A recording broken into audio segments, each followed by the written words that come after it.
So what's this design direction talk then? What are we doing? It Oh, sounds okay. important. So, like, I've been thinking about, right? I've been thinking, obviously, Bungie's having the summit, right? They're bringing a bunch of content creators out to Bungie to have a summit. And my thoughts I was thinking this morning, it was actually based, you know what made me think of it, Gary, was we were talking about naming something, and you asked the question of what is the purpose of the name, right? Like, that, those weren't your exact words. I can't remember your exact words, but you basically asked, what's the purpose of this name? What are the goals that we want to achieve by naming this thing? Yeah. Right. And like, I had that in my head, and I started thinking about the Bungie Summit. I'm like, what is the purpose of the Bungie Summit? Like, do we want a bunch of content creators there to go there and nitpick like small design decisions, such as, you know, what the weapon slots would be, or do we want them to be talking about broader decisions, like what the direction of the game is and what the design philosophy behind the game is? Like, what does Bungie hope to achieve by designing Destiny, right? Because you got this mishmash of all these different types of games that come together into Destiny. It's one of the things that make it so appealing, right? You got RPG mechanics, you got shooter, you got open world, you got, you know, all sorts of different types of games that kind of come together and like fit. What does Bungie actually want to build? What are they trying to build, right? We kind of know that they had like a mea culpa about the design philosophy of Destiny 2, like at the get-go. They wanted to make it more accessible. They wanted to make it more casual. What are their design decisions now? And when content creators go over there, do we want them to be micromanaging small decisions like, you know, time to kill, or do we want them to be talking to Bungie and trying to come to an agreement on what the broader strokes are? Like, you know, goals like, you know, adding more depth to the game, adding more, you know, convenience, more player choice, you know, more things like that, so that when the content creators leave, Bungie has a better understanding of where the player base would like to see Destiny go, and therefore small decisions like, you know, time to kill, like weapon slot adjustments, things like that, are informed by the goal of where we're heading, not necessarily we're making this one small change because players asked for it. Does that make sense? It does. It's a big topic to unpack, though. So where do we start? You've kind of, you know, that's 4 podcasts worth of. In fact, DCP could probably stretch that out to about 15 podcasts. Let's be honest. Yeah, for sure. It's dry on the ground right now. Okay, I think that it would be naive for us to think that Bungie doesn't have a mission statement for Destiny as a franchise and as a game, and it doesn't already have this design language written, you know, that they've already got their objective and their agenda. I also think that the Destiny Summit, whilst it is a fair representation of a portion of the community, it's never going to speak for the whole community. These guys, by the very nature of the way Bungie have selected the people, are heavily invested in the game. They're not speaking to the casual market, and I know that the difference between the casual and the hardcore, I think Triple articulated well, that there's not a huge amount of difference, but I think there is in what they want from a game. You know, and I think Destiny, the 8 million people that bought it, we are still a very light representation of that. So I actually don't think that the people that are going should go there with any illusions that they're going to be influencing the design decisions or design direction of Destiny. I feel like they can be a engaged community thermometer for how changes are going to be received and how Bungie can not put their foot in their mouth, which they've done consistently in Destiny 2, if there's any minor course corrections. But aside from that, I think it would be incredibly concerning if Bungie are now asking a subset of the engaged community what the design direction of the game should be. Okay, so why do you think that's concerning? Right, so I'm trying to think of my own job into this. So, oh Jesus, I work in product. So I design product. I commercialize product. I take product to market.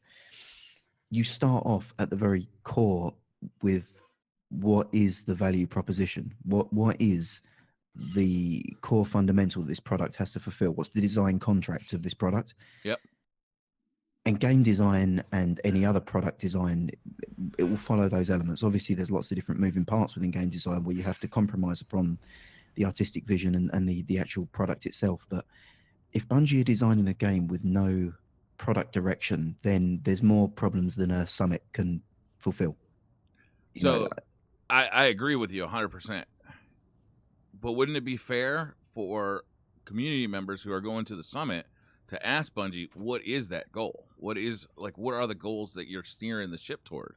Because if they match up, right, then Bungie can be trusted to make decisions that will go toward that end design, right? Like, if you put in the GPS that you want to go to McDonald's, but everybody in the car wants you to go to Wendy's, then every decision you make along the way is the wrong decision because your end goal is a different spot than what your passengers want. The problem is, I think that design direction will be so high and so generic that it won't be of any use to the. I'm just thinking of how the product would be pitched. It will probably be something along the lines of create an enjoyable and engaging pastime that people are passionate about and want to return to, or something of that nature will be the design language that they want. And I wouldn't be surprised if every subsection is micromanaged, or the person who's, I mean, let's take Derek Carroll, who's head of Crucible, not Sandbox, the Crucible something or other. He will probably have ownership over what he does in the Crucible to feed up and deliver on that design objective of creating that engaged hobby that people want to return to. But how he interprets that and delivers it will be, I guess, that's his gift to do. Like that's within his sphere of influence.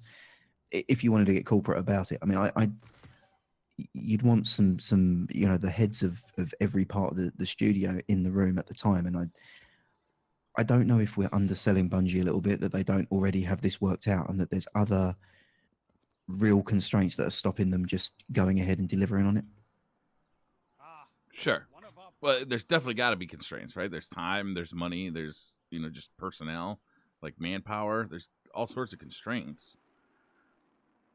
I know I'm like pissing in the cereal right now, but I'm just kind of thinking realistically. If I was Bungie and I was bringing a community focus group in, I would say to them, playtest everything we've got.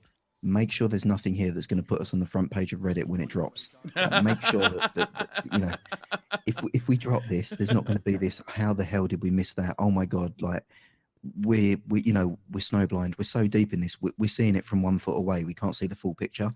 Like that's I think that's almost harder though here, because you can't expect people to play test a game in like hours or even days, right? Is like the investment.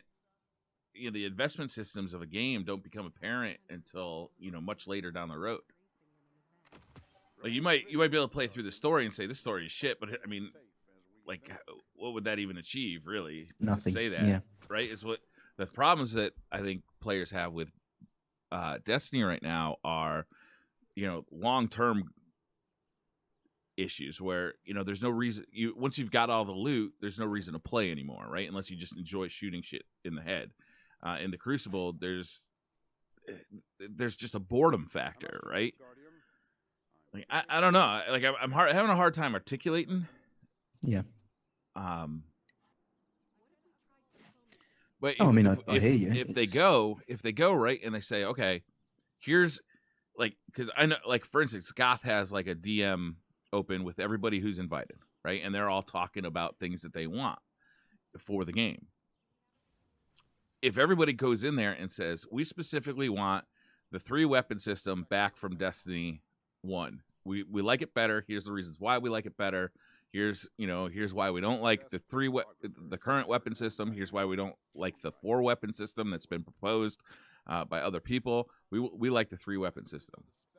How does that feedback help inform Bungie moving forward?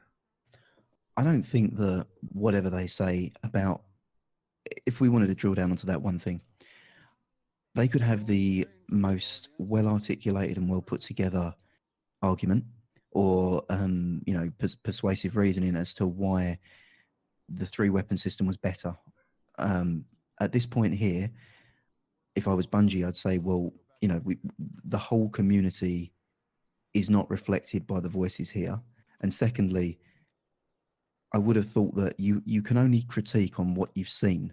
Like, we've seen a system that kind of worked, but let's be honest, Bungie spent 3.5 years trying to get the 3-weapon system working and still couldn't get it working. There was, ammo nerfs, there was ammo changes, there was different things there. Specifically PvP here. They couldn't get it working. And then we've moved to Destiny 2, where the overwhelming feeling is the old system was better. Well, yes, but we don't know what we don't know. We've not seen what Bungie are capable of in terms of other weapon systems. So I wouldn't try to do a game designer's job for them. I just talk about the reasons why the current system we've got is limiting. That would just be me.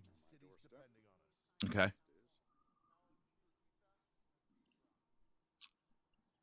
Because, the answer is, I remember Noosk on Crucible Radio gave some really insightful conversations about game design. And his answer is always that whatever you're thinking in game design, 2 things are always true. Someone's already had the idea before, number 1. And number 2, the answer is always infinitely more complicated than you could possibly understand. And whilst that's patronizing, it's pretty true. If you see behind the curtain as to how games are made and how games are put together, it's incredibly challenging to make an idea that you've had that sounds good in a conversation into a workable system. Mm-hmm. Shall I join up on you, by the way? Yeah, that's fine. We can keep going. I just thought so I'm not running around the tower. Yeah, I'm in the tower. If the tower's full, just let me know and I'll go to orbit. It is. We need to get another man. If anybody would like to join me and Gary for Nightfall, let me know. Mr. Goodbytes, PS4 raid in 45 minutes. Fuck. Can we postpone it by an hour? Do you think that would be okay, or do you think that'd be really shitty? I totally forgot. Well, we could definitely get one Nightfall in, I'm pretty sure. 45 minutes sounds about right for one. Yeah, I don't know, man. I question the long-term impact of going there with specific requests based on systems. Because that you might get small fixes made. They may, and my guess is, and this is a guess based on very little information, is that Bungie has a bunch of changes that are kind of in the works.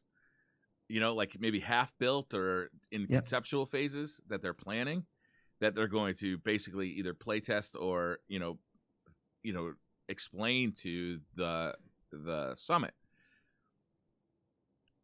which is all fine and good. Yeah. But if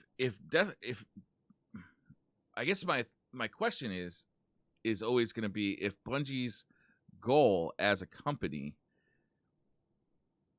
does not line up with increasing choices for a player and increasing complexity for the game for long-term players who want to really have something to dig into, then those players are never going to be happy. It doesn't matter how many times you make little tiny adjustments to the game.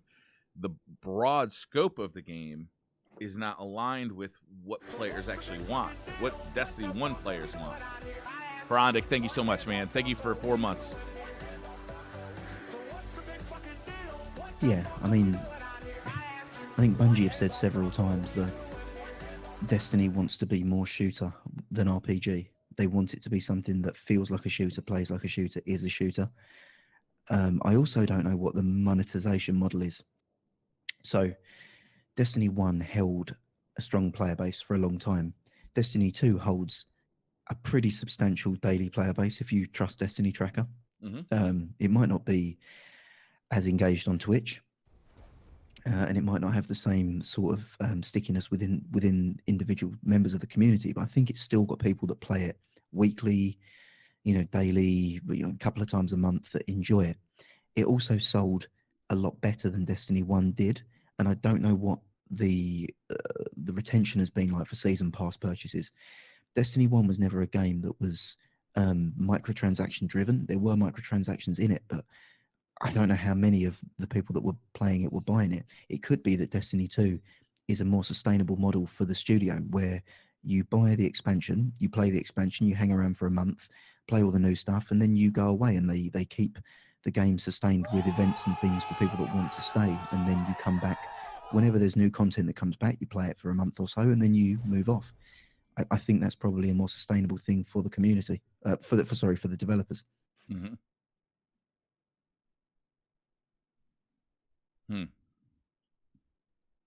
If that's the case, then like the community is destined for unhappiness forever, right? Yeah, I mean, you had that in Destiny 1, and we went through it blindly. Like, there was content droughts that were in excess of 6 to 7 months. Yeah. No sane person should have been playing during that period. I mean, like, if you look at it back, that was 6 to 7 months that Bungie actively encouraged us several times to try other games. They were like, there's a little thing in the front of your PlayStation that you can put a different... you've bought Luke the ticket. Smith said it I remember watching an interview with Luke Smith on Giant Bomb, and Luke Smith said it to Jeff Gerstmann. He's like, play something else. Yep. Ferrandic, Jedi, Holocron, thank you so much for the subs, man. I really appreciate it. Yeah, you've bought the ticket, you've ridden the rides at the fairground, you've eaten the cotton candy, you've had all the fun. Now they're sweeping up, the lights are going off, you should go home. That's kind of the concept. That Destiny to me is the thing that you bring. I think Bungie are seeing it as a fun hobby to bring your friends to and to meet new friends within. I don't think they're seeing it as a lifestyle. And I think people are trying to treat it as a lifestyle and have been for 4 years now. Gimlet, thank you so much for the sub. Oh my God, you're on a roll. This is a train. So, but if the players want to treat it like a hobby, like to treat it like a full-time thing, should that not become Bungie's design goal? No, I don't think it should. Why is that? Because the fact that you want to play it more, why should that compromise what I have as a as a 1 year plan, a 3 year plan, a 5 year plan for the game? Because I'm devoting design resource to try to serve you content in a way that the engine was never designed to do. The engine was designed to do 3 times a year content drops, which it can do, and that they have the capacity and resource to do, to give you something to do on a week-to-week basis to keep you engaged and playing the game. You've bought the season pass. You've already paid. Why do we continue? As long as we continue to give you quality content updates on milestone events, do we need to serve you content throughout the year? So I'm not talking about content delivery, although we could certainly talk about that. What I'm talking about are the systems in place that reward me for logging in every day, like bounties from Destiny 1, or like upgrading weapons, getting new weapons, random rolls, and the thrill of getting a perfectly rolled IS Luna. Like long-term systems that are in place that reward long-term play. So you don't necessarily have to create content to keep people playing it on a daily basis if the content that you make supports long-term play.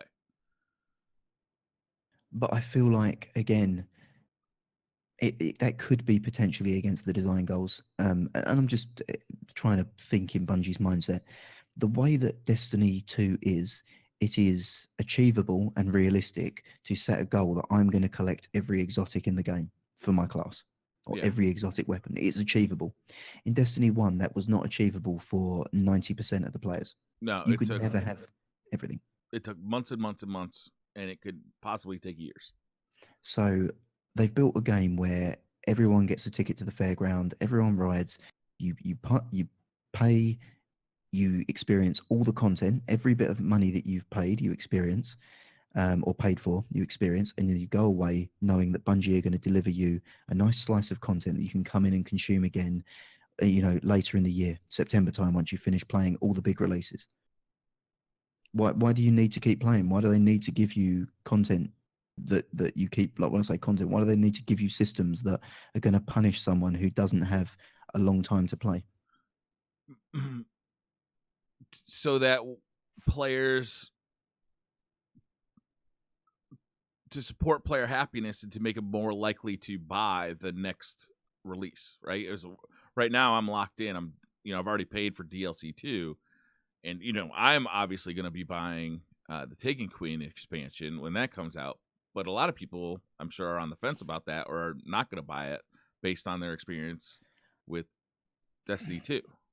I feel like we hear a very skewed view of it from the communities that we're a part of. So I listen to Kind of Funny Games, and Greg Miller, Tim Geddes, and the guys were real advocates of Destiny 2 when it came out. It was playing with Andrea Renee, and every day for about a month they were talking about how fun D2 was, and they were doing the raid, and the IGN offices were the same. They were all doing the raid, and they bounced about 6 weeks into the game, maybe 2 months into the game, bounced off.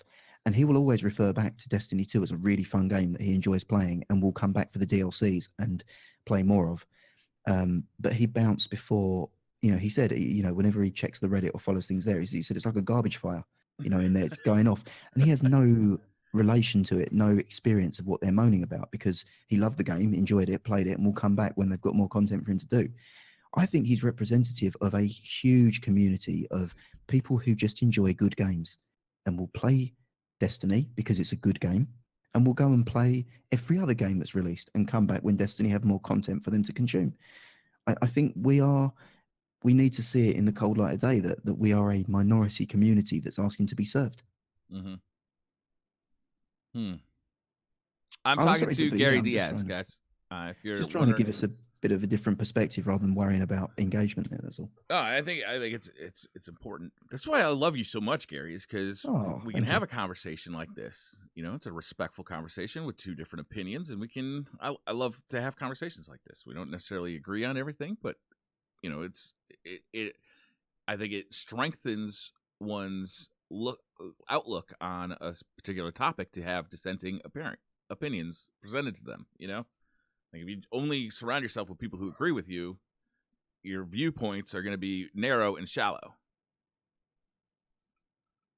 I mean, for sure. To me, I just want to kind of try to give you a bit of a devil's advocate. That I genuinely I'm not just arguing for the sake of it. I mean, Craze has said there as well. It's true. The guys at Giant Bomb have said exactly the same thing. If you watch any generalist gaming podcast, no one is criticizing Destiny 2. They covered things like the shader outage and the shader outrage and things of that nature, but no one's there going, oh, why won't Bungie give us more content? Like, no, they're enjoying other quality games and have said, can't wait to see what Bungie are going to do next for the next DLC drop. I feel like that's half true because a lot of news outlets were covering, when Bungie just seemed to be stumbling week after week, with the, like you said, the shader stuff, with the XP stuff and how it was throttled, but that throttling was represented by the numbers presented to you in game. The Eververse stuff. Like it seemed like from maybe October to January, it seemed like once a week or once every other week, there was just a news story that was true and just shined like the worst kind of light on Destiny and Bungie. I agree that Bungie made some massive mistakes, and I think the coverage there was less about Destiny as not a fulfilling game and that we're running out of content, and more that Bungie are making massive mistakes as a developer.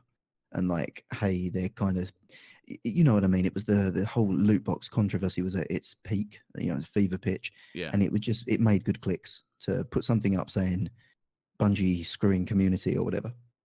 Yeah. I think it just made sense there. I mean, if you look at the Destiny 2 stats, for a game that's meant to be dead in the water and that has no content and is dry, 280,000 people played PvE yesterday and 169,000 people played Crucible. So for a game that's 7 months old now, to still have an engaged player base of 450,000 daily players, it's pretty reasonable. And to have 8.7 million people have bought your game, I don't know. I don't know if we are seeing the problem because it is impacting us the most severely. Mm-hmm. Well, we certainly, right? And Reddit is like an echo chamber. Right? And to that extent, the Destiny Community Podcast is like that too. And sometimes our podcast is like that. I mean, we can critique the systems of it. I am a Destiny fan. I'd love to have more to do in here. I'd love the PvP to be thriving and have real league tables and things to chase. I just don't think that's the game that Bungie have set out to make, or have the resources, or have geared the engine up to do. I think they've built an engine that's incredibly cinematic and something that lets them put on these huge spectacles and create fantastically envisaged worlds, not a engine that serves quick delivery of content on a monthly basis. And in terms of, I know that the question Content that is hard. Yeah. I can't argue with the content thing, because I don't think that Bungie can create content fast enough, for everybody to be satisfied with that. But what I want to, what I'm trying to steer the conversation to are like the systems, right? Because you can create content with systems, meaning you can create replayability with systems, right? Destiny, vanilla Destiny 1, with all the flaws that it had almost like endless replayability because it was so fucking hard to get everything, right? And I don't But know do you if not that's the think solution in the future, because that really frustrates, casual players, people, who are going to review the game in the press, which Bungie has to make consideration for.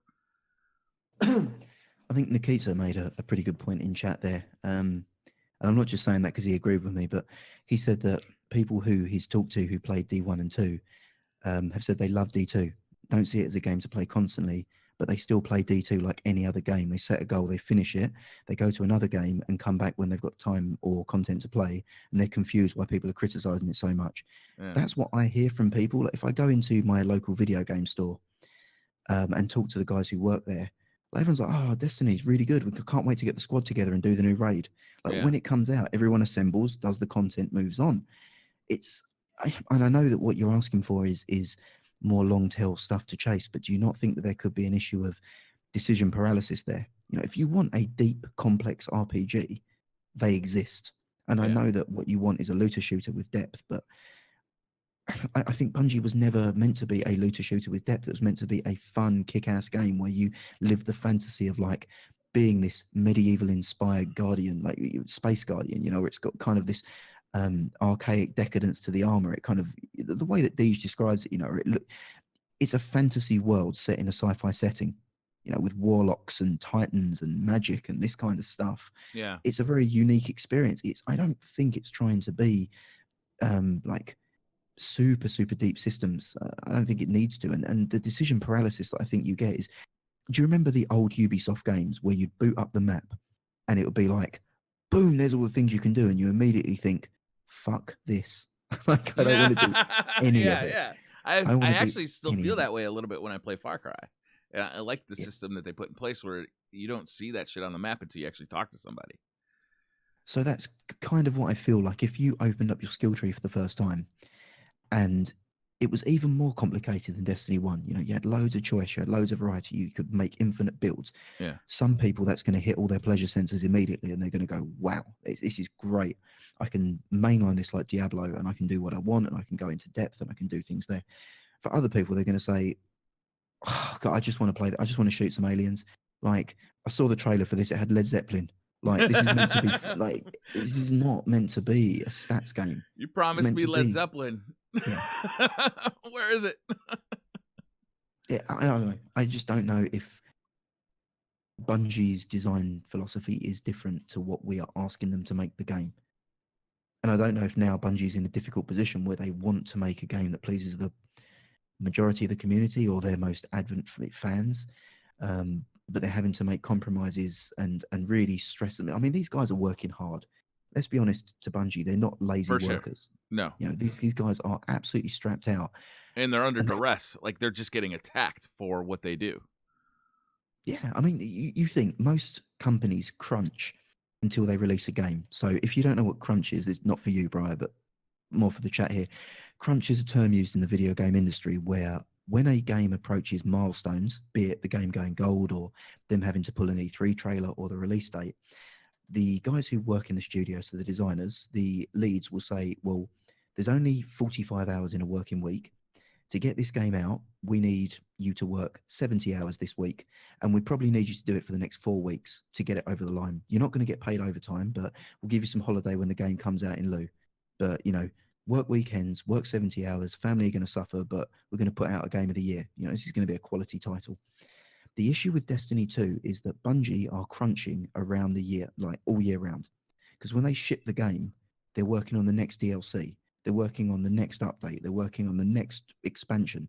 Like, the guys never get a break. They are constantly on a treadmill all the time. And then all they're hearing from the community is how the game that they've served and spent a hell of a lot of time trying to ship is garbage, and they should all feel bad for it. I mean, it's just the reality of what the situation that they're in. I don't disagree with you there.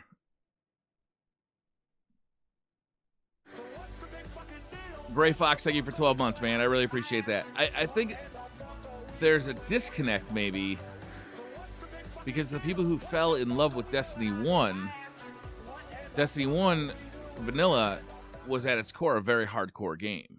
And while it wasn't perfect and a lot of it was very nearly broken, what it did provide was a very compelling PvP experience and, very hardcore loot grind. And those things are all things that, frankly, they really pulled back on throughout Destiny 1. I mean, the Taken King pulled back hard on the loot grind stuff with 3 of coins. And, basically you got all your exotics within, like, I don't know, it felt like 10 to 12 hours of play. Yeah. You might be right. It may be that they just don't want that hardcore experience anymore. But players do. There are players that do. I feel like it's the most hardcore. It's like when Bungie did the reveal streams for Trials of Osiris, I remember asking the question, who is this stream for? Because, casual, like people who, it seemed like they were for like somebody who'd have the interest level of somebody who saw a commercial on TV. Right? It's like, that's how much I know about Destiny, is that I once played Destiny 1 maybe, and I've seen commercials for it. I'm tangentially aware that Destiny is a thing. And these streams would come out, and they would just they would go over the most broad strokes. They would show a bunch of stuff, but they didn't talk to the core. Like, the people who would actually tune into those streams, 80,000 people would tune into those streams, were saying, tell us about, weapon updates, and what are you doing about this, and what are you doing about that? It's like, the audience for those streams and who those streams were targeted at seemed like 2 completely different groups. And the Bungie of the last few months, I mean, seems to be much more aware of like the hardcore base, even if it's dwindling. And I wonder if they do want to target that hardcore base, or if they're perfectly happy, like you say, to make a casual game where people will play it for a month and then move on to the next thing. And let's be completely honest, Destiny 2 is a great game for what it does. No other game does what it does. It's unique in the market. It lets you live out that fantasy. It's got multiple destinations, fantastical worlds that you can go and visit. You can squad up seamlessly. The co-op's so easy to do. You've got different levels of cooperative activity. You can PvP. It's a really fully fleshed out game. I just don't know if, again, the signs were clearly there. If you look at D1, as you say, it was a grindy game, but they were update after update. Bungie were working to streamline the systems and simplify the game and make the game easier to play, easier to do, easier to get through.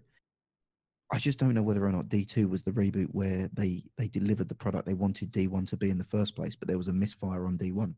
I don't think that's the case. I think D2 is very much a product of like a broken development cycle and like a reorganization of the management and the lead developers. Like Destiny 2, I feel like is a rush product. Yeah, I mean, I'm not going to debate that. We don't know how long it took to come out, but it definitely came out light on different activities to do. It seemed like it was all just beelining you down towards the final goal. I mean, what I will say is that Destiny 2 gained a lot of fans that really disliked Destiny 1, though. So for all the people that have been turned off, there's a lot of people that found Destiny 1 mundane as hell to play. Sure. If you told someone you've just got the best drop in the game, the Galahorn's just dropped, they had no clue about it, and they said, "Wow, this is great! I've got a Galahorn," and now you've got to go out and you've got to spend 3 hours in the Cosmodrome collecting spin metal. So that you can actually use it as it's supposed to be used. I mean, 3 hours might be like, that's all I play in a week. what are you telling me? That I've just got the gun. I can't even. It's not going to be finished. It's not going to be used. Like, And then Dark Below came out, and you had to do it again. Yeah, it's for the same gun. and the endless grind. The fact of like, right, I've reached max level now. Can I do a raid with my? No. Why?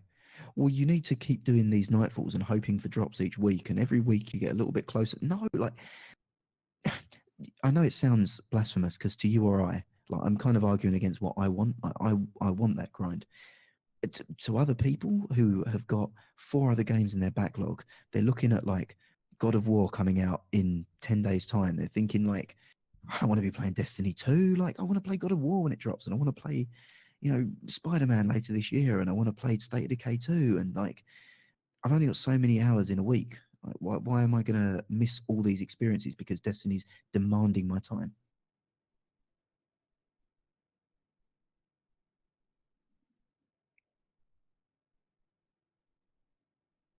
Design goals. Orbit Simulator, man. I mean, that's what it is, though. It's like, I mean, you're outlining the difference of 2 different design goals, right? It's like, I don't think one's better than the other. I don't think so either. In fact, I think that if you go by the hardcore, if you make this game as hardcore as some players want it, like I was watching Broman and Say No to Rage and Gathalion last night in the Speakeasy. Yeah. And the ideas that they were putting out there were very much make it as hardcore as possible. Make stuff that's only acquirable if you put 2,000 hours into the game. Bring back the orbs for filling out perks. They even had a suggestion to make every roll on a gun, like you have random rolls on a gun, right? But they're grayed out in question marks until you actually unlock them by grinding planetary mats. So you don't even know what you're trying to unlock until you unlock it. So you might have a better Devils, right? But it has random rolls on it. You don't know if you're getting explosive rounds or if you're getting, take a knee or whatever. Could you imagine the outrage if we introduced that, right? Bungie said, great idea. You guys nailed it. It's exactly what our community wants.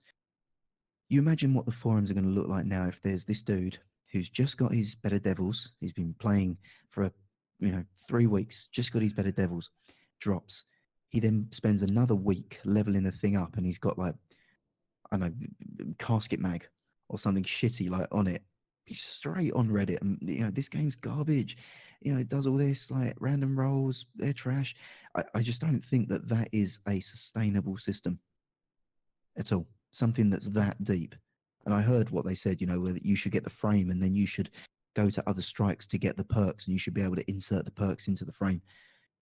I mean, that sounds like I need a spreadsheet to figure it out. Oh my God, Gary, that sounds awesome to me. That sounds so awesome. To you, yes. Yeah. To us, yes. To Joe Public, who just gets a gun, well, all I want to do is I want to put like 420 Blaze It skins on the side of my gun, and I just want to use it to blast aliens. Like, give me an ornament to make it look cool, because that's what I get in Far Cry, and that's what I get in Fortnite, and that's what I get in PUBG. PUBG's got them used to putting attachments on their gun, but even that, Fortnite, I would say look at what Fortnite does well and why Fortnite is so popular, and not the Battle Royale thing, just in terms of gameplay, the gameplay loop. What Bungie used to call the 30 seconds of fun, I think was their term, unless I'm wrong. What is your moment-to-moment experience in 30 seconds? Can you complete a fun activity? When I say activity, I don't mean like a whole public event, but can someone hand you a controller, and within 30 seconds, have you had fun? What's your 30 seconds of fun? The system that you've just made, that 30 seconds will be spent on an alt-tab page looking at what strike gives you the thing to then queue up and like go for. I don't know. To me, you're not fulfilling the design goal of Bungie, which is the 30 seconds of fun, which they've had since Halo 2, I think. Yeah. Yeah. Fortnite has done away with the complications that were in PUBG, and they've created. I don't know that you can look at Fortnite though, Gary, and make broad generalizations about what that this game has good gameplay that should be brought into everything, because Fortnite is such a different animal than almost any other game that's come before it, because it is free to play. It is a battle royale, which is just the hottest type of game right now. Like there's so many factors that just don't relate to other games. Yeah, I think that Fortnite's just analogous here because it's popular. I'm not trying to say Fortnite is a good model, but it's just like, why are people gravitating to Fortnite within the battle royale genre? And you could say free to play and other things there, but I think part of it is accessibility. It's attracting people that wouldn't normally play a battle royale game. People are playing Fortnite that would never have played PUBG. Even if you gave it to them for free, they wouldn't have played it. And I think Destiny 2 is attracting people that would never have played Destiny 1 at all. They wouldn't have given it time of day, wouldn't have found it interesting. I think Destiny 2 suffers from the fact that it's a sequel, in my opinion. So you've got expectations placed upon it by the Destiny 1 audience, which feel disenfranchised now. So you've got the Destiny 1 widows who are severely burned by what Destiny 2 is. You've got the Destiny 2 new entrants who... I want that to be my new Twitter tag, Destiny 1 widow. Well, that's kind of what it is. And then you've got the Destiny 2 new entrants who enjoy the game, really love what it is, and don't see any of the flaws that you guys are pointing out. I mean, if you took off your Destiny 1 blinkers for a moment and forgot Destiny 1 even existed, would your criticisms of Destiny 2 still be valid? No, I think you're probably right about that, because if I came to Destiny 2 fresh, then I wouldn't have the expectations of an RPG. I mean, there's no RPG in Destiny 2. It's just not there. I mean, there's a light dusting of some upgrade mechanics and a little bit of loot, but I wouldn't have the past history of vanilla Destiny and the hardcore grind that game was.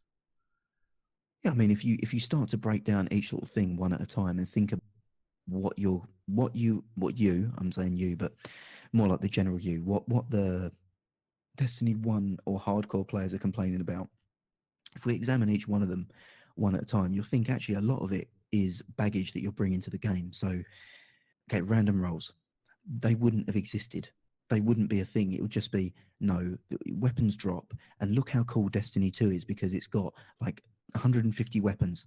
Most shooters have 6 or 8. This game's got like 150 cool weapons. I've got like the Midnight Coup, the Dire Promise, the Old Fashioned, like lots of different hand cannons. They all do different things. That would be one critique there. Another criticism that people have is, I don't have enough subclass customization. Well, actually, wait, I can be a hunter. Well, that's one choice. I can now pick 3 different ways to play my hunter, and I can have 2 choices of each of those 3 ways to play. That's a hell of a lot of choice. Normally, I just choose to be a warrior or a rogue or a cleric or whatever my RPG class is. I can now sub-tree through it. That's really, I mean, I don't know if you kind of get what I'm digging at here. I do, yeah. What you're saying absolutely makes sense. It doesn't have the same level of depth that you've come to expect based on Destiny 1, but I don't know whether or not there was a universal decision amongst the players when they saw retention rates, when they saw new player retention, they saw how many people actually bothered to reach max light in the original state, which is why they modified that. Whether they just realized, actually, do you know what, we've made a game that is, absolutely loved passionately by 5% of the community, and then 95 don't care. And panned by 95%. Yeah. Right? I mean, that game got horrible reviews when it came. Not horrible, but like not great reviews when it came out. Yeah, 7's was pretty regular. And like the meme, people still play this, was a real thing, Yeah. Yep. So we don't realize that we were in an incredible of people that loved and played the game. I think some people return to it in the same way that people return to the Division. So looking at the Age of Triumph, I think that was like Destiny's Division 1.8, where like the game's good now. Like, come back in, try it. And I think that attracted people, but I don't think Destiny 1 was a game that was on the top of everyone's tongue. I think Destiny 2 delivers on what 95% of the people want far better. So my counterpoint to that argument would be, then what the fuck's up with the player base on PC? Because that you're looking at basically a brand new player base, people who overwhelmingly have not played Destiny 1. right? They came to Destiny 2, they saw a game that was, very shallow, not very fun, and left. I don't know if the PC player base is as small as we think outside of the Crucible. And we don't have stats for that because I don't think Destiny Tracker looks at, doesn't divide PvE player base. Destiny Tracker does for PvP, and I would completely agree with you. And the reason I think, is it Mark Duggan? I think it's Mark Duggan at IGN, the PC guy at IGN. James Duggan, not Mark Duggan. Tom Marks is the other guy that works with him. He's a PC competitive player, like highly skilled PC player, does all the PC stuff for IGN. And he said that he is not coming back to Destiny 2 for the foreseeable future on PC. He'd been to the Lighthouse multiple times when he left, and he'd said the game does not support a competitive environment for PC, and he would choose to spend his time on games that are fair, competitive, and balanced in PvP. He experienced DDoSing, network manipulation, shot registration poorly, being kicked out of trials cards mid-card, like weasel errors and things for no reason, the tick rate, the peer-to-peer servers, just everything about the game did not. He said, why would I play this when I can play Siege, Overwatch, any of the other competitive shooters on PC? And I think that's where a lot of PC players are with it. Steel Owen, thank you for 3 months, man. I really appreciate that. I don't know, man. Like, when I look at the Twitch directory, right, I don't see new players in there. Like, I see players who I don't think it's a Twitch game forever. Like, that's the thing. I don't think it's not a Twitch representation. Game, right? Like, if you're trying to grow on Twitch right now, which I think is a fucking diabolical place to try to do that in the first place, but where are all the eyes? Everyone's looking at Fortnite, as they have done forever. Overwatch, when the league is on, because Overwatch has now got new interest there.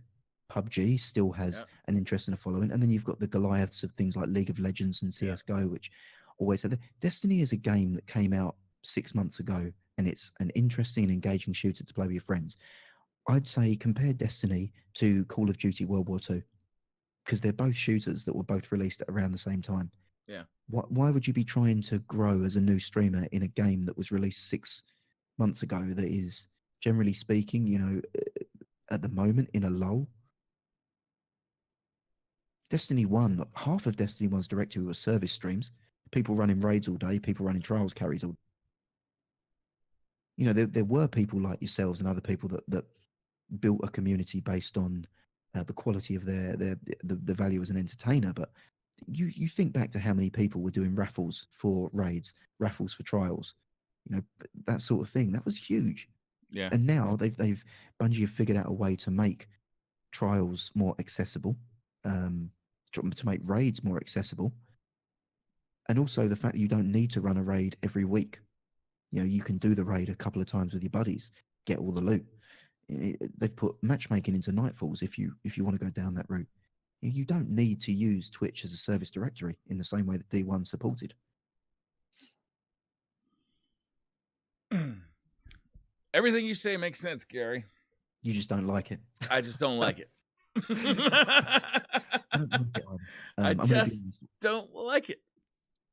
I don't disagree. I just don't like it. It makes me unhappy because if your viewpoints, if what you're saying lines up with Bungie's actual mission statement right now, I mean, you're describing exactly what Bungie or what Destiny's going to be. It's going to be a game that you play when they release a new DLC, and then you don't touch it again for 6 months or 3 months or however long till the next DLC. And don't get me wrong, there's still going to be live events to keep you playing. Like, between the big drops, they'll put in Crimson Days or things of that nature where you can, suddenly I'll hit you up and go, hey, Briar, Destiny's got something really fun this weekend. Do you want to hop in? Yeah, we'll go in. Maybe I'll drop $5 on the emotes because the emotes look really fun and I'm used to doing that. I've been conditioned to it by Fortnite where, I'm used to paying a few bucks for an emote that I like so I can dance on a body or whatever. I just don't know if that's the model that they're going for. And I think it's a successful model, and I think it puts less strain on them as a studio. It is definitely a successful model. What Fortnite is doing, I think, is very successful. But in a looter shooter, it just is like it just seems like it's completely at odds with the what players want in a looter shooter, right? As soon as you make me start paying for the stuff that I'm supposed to be like playing the game to earn, like it's just like, why am I playing? Why don't I just like what's even the point, right? It's like if I could put in 10 hours to earn, a ghost shell that gets me more XP, or I could just buy one from the Eververse store, why would I go 10 hours to earn it? I still feel like emotes and cool dances are kind of where people have been conditioned to paying for. That's where the comfort level is. I don't think like game influencing stuff or where they could make money, and I don't think Bungie should force you to do it, but I feel like you're not the target audience for it. It's for the person who hasn't played Destiny for 2 months, comes on because it's a cool event, sees an emote, like a selfie emote they can buy, and drops a couple of bucks on it, because why the hell not? Yeah. It's just whatever. I feel like that's where they're going to make their money, and of course I'm going to buy the DLC. Well, I have a lot of fun with Destiny. I'm speaking figuratively as a someone who drops back every now and then. There's no question in my mind that I'm picking up the DLC in May. Why? I have a lot of fun when I play it with friends. The whole crew is going to get back together. We're going to hop in. We're going to do the raid. We're going to clear the story out together. I'm going to do couch co-op with a buddy that I've been playing with forever, or my partner. I'm going to play through the game with them because that's how I enjoy doing it. I think it's a game that serves that audience really, really well. I mean, take Beastly, right?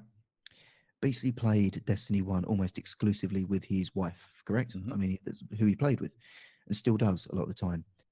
And he loved playing Destiny 2 with her. I absolutely loved it, like no question at all. He was head over heels.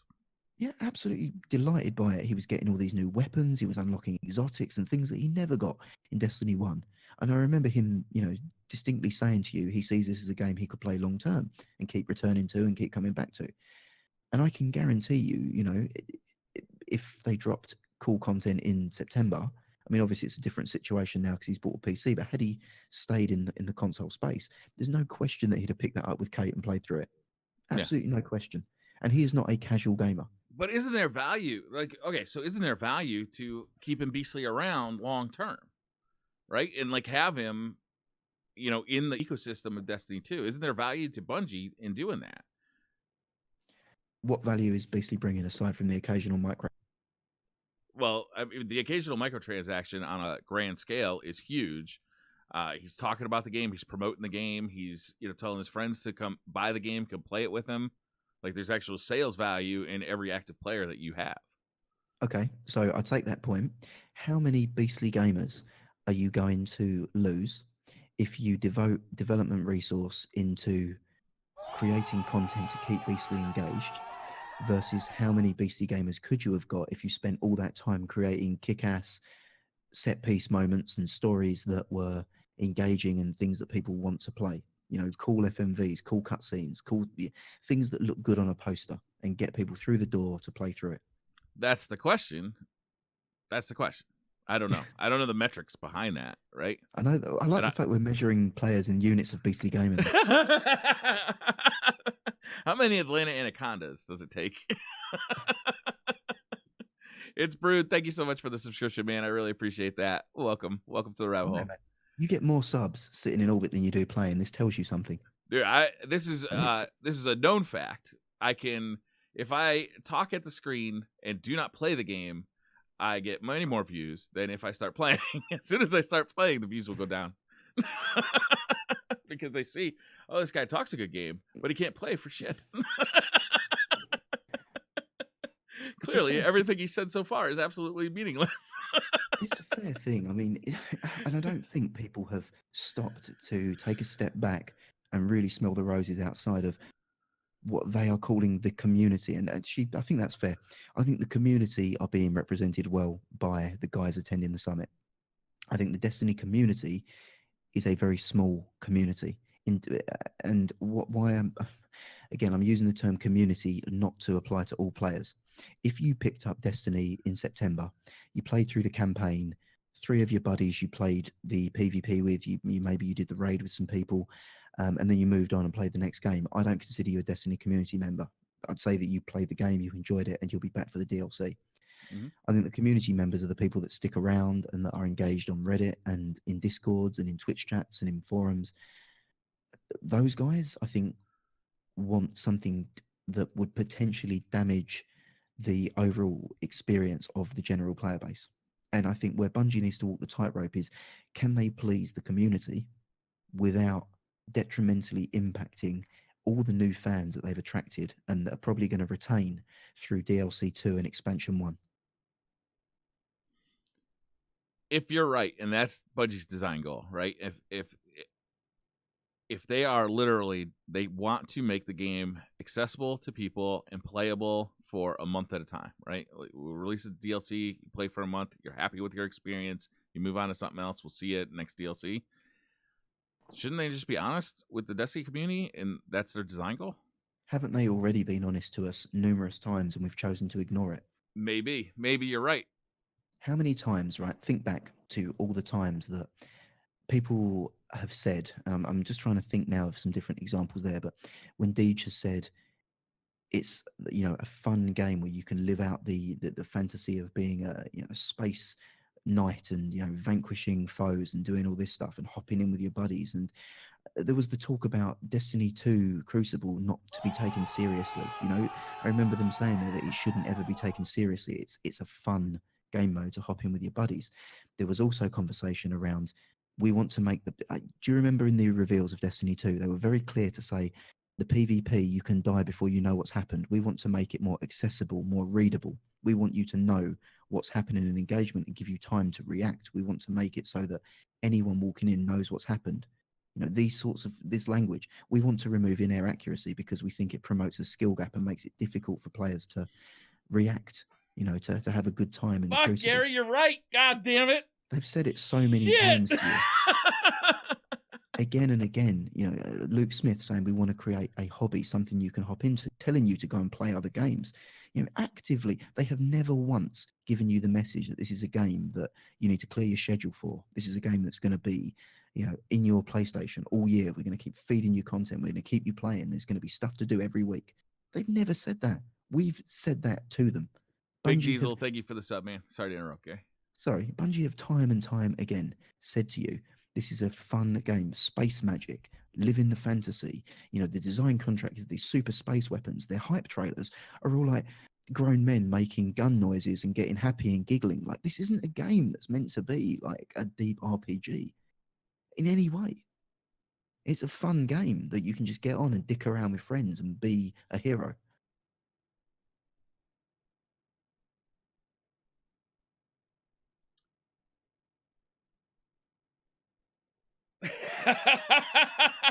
Fuck, man. It's just like I said before. I don't like what you're saying, but I don't think you're wrong. Maybe Gary is also right about snapping panties. Fuck. I just don't know if Bungie have ever given us any indication. And yeah, in chat there, I think someone said year 3 contradicts that. I think Golem, sorry, said that. I would argue that if you look on a timeline rather than individual patch, timeline from the start of Destiny 1 to the Age of Triumph, the game became systematically easier. The systems were streamlined. There's the no choices doubt about were that. reduced. There's no doubt about that. Even in Age of Triumph, right? You had a record book that clearly spelled out everything you needed to do to get exactly what you wanted out of it, right? You look at the difference in how hard it was to get loot in Destiny, vanilla Destiny, compared to how hard it was to get loot in Age of Triumph. It's an order of magnitude easier in Age of Triumph. Raiding was easier. Nightfalls were easier. You had 3 of coins giving you an exotic at every turn. If you wanted a specific gun, you knew exactly how to get it, and there was a clear path for you to go ahead and do it. In vanilla Destiny, it was all RNG. Fucking Rahul was giving you blues when you gave him purple engrams. You could. I believe it was 10 months before I got every exotic in the game, and that was me playing on a daily basis for hours and hours a day. Yeah, and I don't think people like that. You know, I think we liked it. I think, generally speaking, I don't think the population liked that. And I think that was a problem. is that the feedback Destiny was getting is no story, too grindy, don't understand, too complicated. I walk into the Crucible, someone jumps in my face with a shotgun and kills me. I'm dead before I know what's happening. A grenade hits me and I'm dead. I don't know what's going on. All these things were the feedback that was given, and Bungie addressed it and worked through it and said, I hear you, and we agree on everything. There was a small portion of the Destiny community that remained and said, no, we love the game. Keep it exactly like this. Make a sequel that's exactly like this. Just give us more of it. And I think Bungie rightly said, in all honesty, if we make a game that's exactly like that, we'll get another 7 out of 10, and we'll see a very small, modest community who stay on. That's not necessarily true, because a lot of the complaints of reviewers were around the story that didn't make any fucking sense. They were about, like weird things that clearly needed to be fixed in vanilla Destiny. I do think there is room for Bungie to make a game that pleases both parties, right? The casual person who wants to play with their friends can level up relatively quickly, enough to do nightfalls and enough to do raids with their friends. But there's also like a long-term investment system that could please, players who like data, who want to be able to, get into the nitty-gritty and want to find, what was the raid pulse rifle from Outbreak Prime, right? Like I think you could please both groups. I think you're right. You can please both groups. I don't know if Bungie wants to please both groups, or look at the decision they made in the last few months. I mean, they're clearly trying to please the Destiny community. And again, I don't know whether or not this goes back to the first thing that we spoke about, which is how much empowerment does each decision maker have at Bungie? Now, if the overall design goal is, as I said, to make a fun, engaging space shooter that you can hop in and feel like a hero in 30 seconds, if that's the only design goal that you have, and each individual product lead for the different business area has their own free range to do what they want to do to deliver on that goal, then absolutely, the live team might take that interpretation and then decide, well, yeah, actually, I want to make something deeper. I want to make something deeper because my job as a live team member is to maintain player engagement. I'm being judged on how many people that play the game stay playing the game. That's me as a live team member. That's all I'm being judged on. My metric is player engagement. So of course I'm going to create stuff that's going to engage players. Now, the core designers that are looking at the Destiny franchise, they're not being judged on how many people stay playing the game. They might be judged on box sales, or they might be judged on the amount of people that reach level 40 or play through the whole story. We don't know what each individual team member is being appraised on. Well, we don't know the design goal. No, we can assume on past behavior, but we don't know the design goal. No. We don't know what they want to achieve. I mean, of course, they're a business, so we know what they want to achieve, the goal of making profit, right? Because they're a business. But like, what is their long-term outlook for Destiny? What kind of player base do they want? Do they want actively engaged player base like throughout the year? Do they, like you say, do they want like a more casual player base that comes in and out for big releases and for DLCs? Right now, I think that if you look at the decisions they're making and the communication that they're doing, I think they're showing to me that they want an engaged audience and they want the PvP audience back.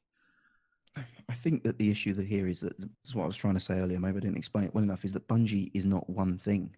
That's the big problem, is that we talk to Bungie talk about Bungie like Bungie have a design goal. No. They'll have an overarching goal for Destiny as a franchise, but if you look at the way it's micromanaged, like I said, each individual person who is responsible for a different part of the game will have their own way that they are, the end of year, when you look at have you done a good job or not, whatever job you're in, different people are different. If you're a salesman, they might look at how many sales have you closed. I'm just thinking in a company there. Yeah. If you're an IT guy, how many bugs have you fixed? If you're I don't know, the cleaner, how many toilets have you serviced? Right, you got metrics for every job, right? Exactly. Yeah. So everyone's pulling towards the same, they're all steering the ship the same overall direction. They want to make a game that's fun and engaging and cool to play around with, right? Yeah. I hear you. The reason that we might be seeing this, as you call it, Bungie of late, might not necessarily be that, we've suddenly got through to Bungie and they're now talking complete sense. Actually, or we're talking to completely different people. exactly. So the team that have taken ownership of us now, the live team, their job is, the way that they get their bonuses at the end of the year, the way they get their goal, their boss happy, is look how many players we have retained. We're a live team. Our job is to maintain the live game and to keep people playing the live game. These changes that we're making promote that. The other team that served us Destiny, their job is not to keep you playing the game. Their job is to make you buy the game and to make you, buy the season pass. And the fact that the live team are giving you what you want now because you are a player that sits there does not tell you that Destiny 2 is in a better state or is being steered that way. It tells you that the team that are looking after you right now are serving the type of player that you are. That makes a lot of sense. I'm just saying, You can look at it two different teams, right? They have two different masters. You have the team that builds the game, the launch game, who their master is basically a review scores, right? Because that's going to sell the game. Getting 9 out of 10s, right? Yeah, that sells the game. Then they hand it off to the live team, and their master are people who own the game. Yep. How many people are still playing it on a week-to-week basis? And that's your job. Number. Yeah. Yeah. No, I'm just saying that will be what they're judged against. I would say that if that's what they're judged against, like, that can't be going well. Well, we don't know. We don't know what their stabilization. We don't know what the steady numbers were for D1, what the expectation was. It might be going incredibly well.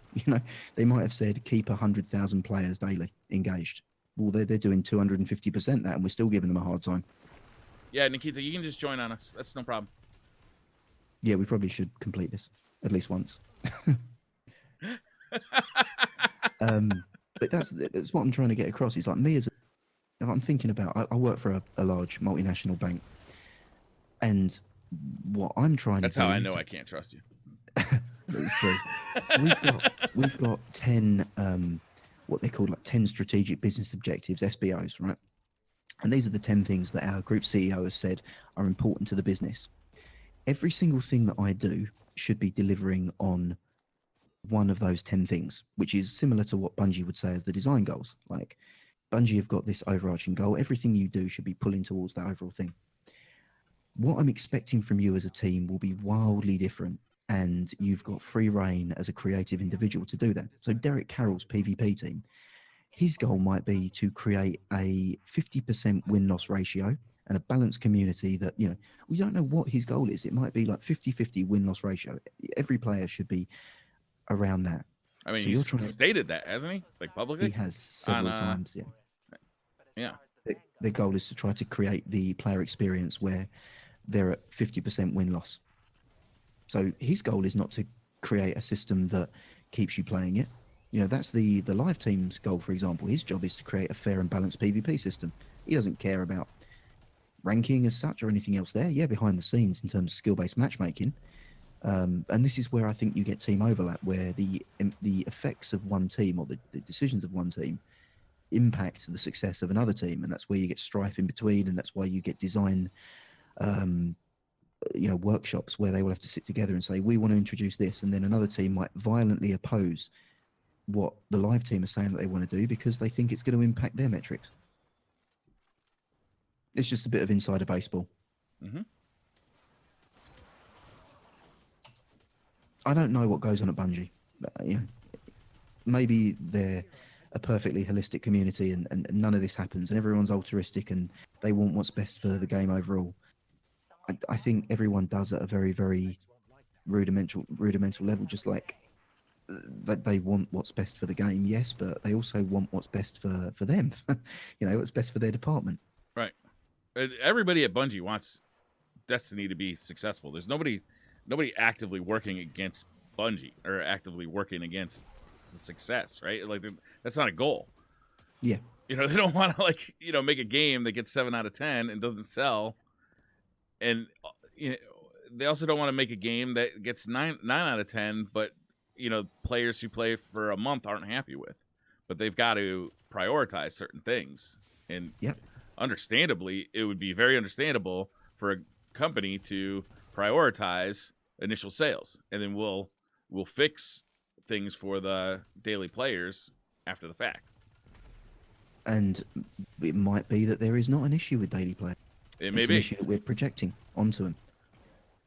It may be. And I mean, they've got investments designers, people that work in investments design, because Josh Hamrick answered on the stream when they said to him about, what are you doing about extra drops of guns or other things or random rolls. I think Josh Hamrick very politely said, yo, I'm not an investments designer. I'm not, that's not sandbox. It's someone else's job. And if this person, whoever it is that we're talking about, that the Bungie Summit are going to talk to, they may well have all the ideas that the Bungie Summit are bringing to this cool thing that Gathalion and Broman spoke around in the speakeasy. Did you watch that too? Stuff. I saw some clips of it. Okay. I saw some bits, mainly Gathalion licking the camera, which was concerning. But anywho, extremely arousing. The investments, the investments expert, the person who's in investments and systems, has probably already thought of that. They've probably had this argument in a design powwow, one of the design shops, or when they have like whiteboarding sessions with the live team or with the sandbox guys, and said, this is what we want to do. We want to create this really complex thing. And the other guys have straight away said, no way am I letting that in. How the hell am I going to explain that? How the hell am I going to build systems around that? No. This is how much I'm willing to budge. You've got this much like rope to hang yourself with. Work around what I'm giving you.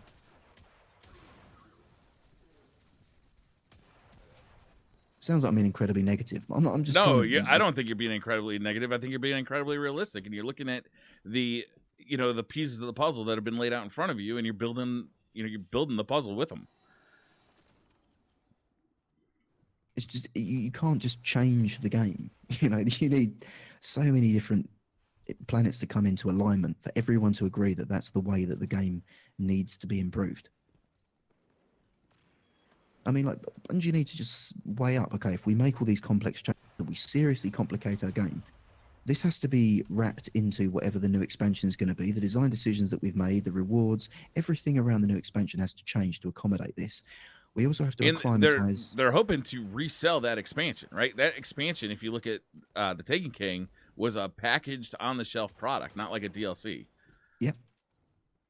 So that needs to be easy, accessible, something that makes sense. Mm-hmm. If you and complicate reviewable. the hell out of it, and reviewed well. I mean, if you complicate that, you're going to have returning players who are going to be confused and build a system that acclimatizes them as well, because not everyone's played the game. You're going to have to compete with all the other departments who that might directly conflict with their goals. You've got players that are not asking for it. No players are knocking on the door of Bungie outside of the Destiny community and saying, give me complexity. I think that's like a small minority of people. It's a huge minority of people online, right, talking about Destiny, but a small minority of who Bungie players. hopes to sell the game to. Yep.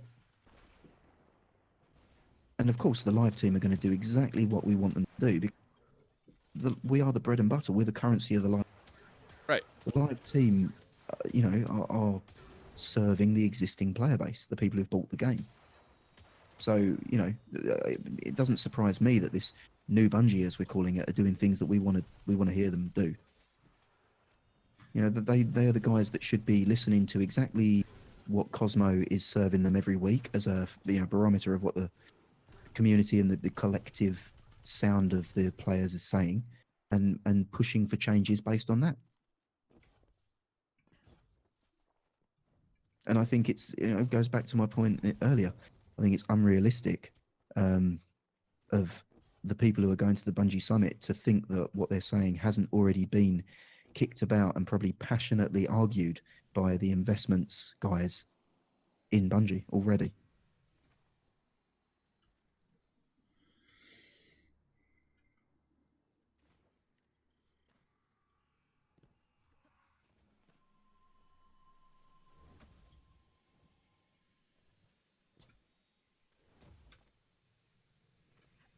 I don't know. I mean, I cannot disagree with anything you're saying. It makes all perfect sense to me. I'm not happy about any of it, but I honestly haven't thought about it that way. It's opinion. None of this is definitive. It's just my take on it.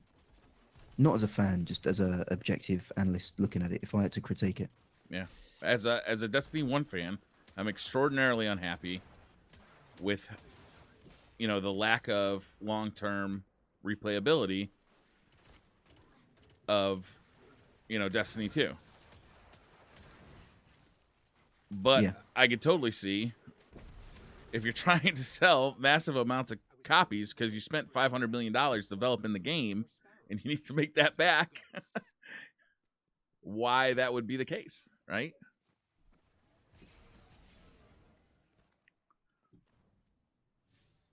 I think it is a projection and an unfair assessment to say that Destiny 2 is a failure. Yeah, I would agree. We don't like it. Well, actually, we say that and we're playing it. Yeah. I mean, it's- even to say it's a failure, like, based on what metric? yeah, based on Reddit sentiment.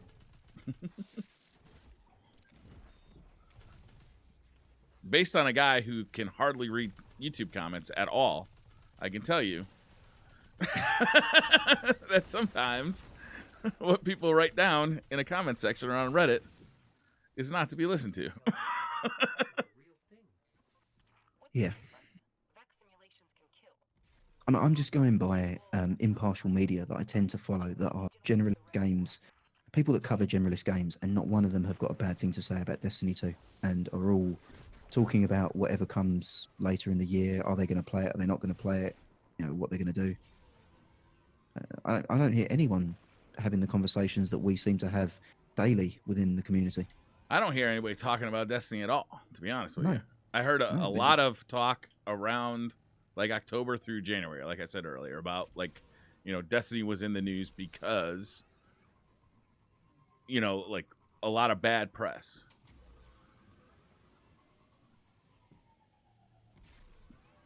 But now I don't hear anything about Destiny. Like it's the stuff that people were complaining about in the press are not the same things that we're complaining. No, I mean it's the same stuff I was complaining about back then. But no, the stuff that's part of the reason. Like I was angry at Bungie for a long time because of that stuff in the press. But I don't feel like those. I feel like those mistakes have been corrected, and they were corrected very rapidly. Like Crimson Days showed me that Bungie, was taking a step back from the Eververse being like 50% of your loot grind. But was that Bungie taking a step back, or was that the live team objective? It's a good question because that was a live team event. When the Taken Queen comes out, and I call it the Taken Queen just for lack of a better name. I should call it Comet or something like that. But what are we going to see with microtransactions? I mean, we see it all across the industry, though. Shadow of Mordor is taking out the microtransactions. They're taking the microtransactions, or already took them out of Battlefront. Is that the Star Wars one, or is that Battle? Yeah, Battlefront. Well, they've come back, but they don't have progression on them anymore. Oh, okay. So I don't know. Like there was a huge backlash against microtransactions, so much so that it actually, government officials started talking about regulating it. Yeah, Chris. I think that was enough. He actually put forward a bill. Yeah, I think that was enough for the game industry as a whole to say, "Oh, hold up." So it may not be a reaction at all to player response. It may be a reaction to let's not get regulated. I don't know if someone in chat said that D2 was the best-selling game because it rode on the coattails of. I don't necessarily agree that. I actually think it was successful despite Destiny 1. So I think Destiny 1 was left a bad taste in a lot of people's mouths. It was not the game that was promised. I would argue the first month of Destiny 2 was far superior than the first month of Destiny 1. Far superior. Yeah. It had a better story. Like the systems seemed better integrated. You weren't fucking cursing at Rahul because you were getting blues instead of purples from your engrams. There's a shitload of things that Destiny 1 did, especially right at the beginning to new players, that just felt really shitty. Yeah, I mean, do you remember Destiny 1 being marketed as something that you'll put on the shelf next to Star Wars? As a story. No, really? Yeah. A story that would be fitting at home on the shelf next to Star Wars. Maybe the prequels. Quite possibly. Maybe the Phantom Menace. Just there. I think Destiny 2 was a better game than Destiny 1, and that's a controversial thing to say, but it was a more robust game at release. I'm taking D1 release, D2 release. First 6 months of D1 were better than the first 6 months of Destiny 2? Yeah, I would agree with that, too.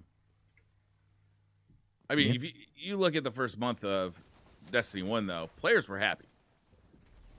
PvP players weren't that happy. PvP players kind of figured out that this game wasn't for them pretty quick, actually. Yeah. I mean, I don't necessarily think that the PvP in D2 is for anyone, but yeah, I don't know what it's for either.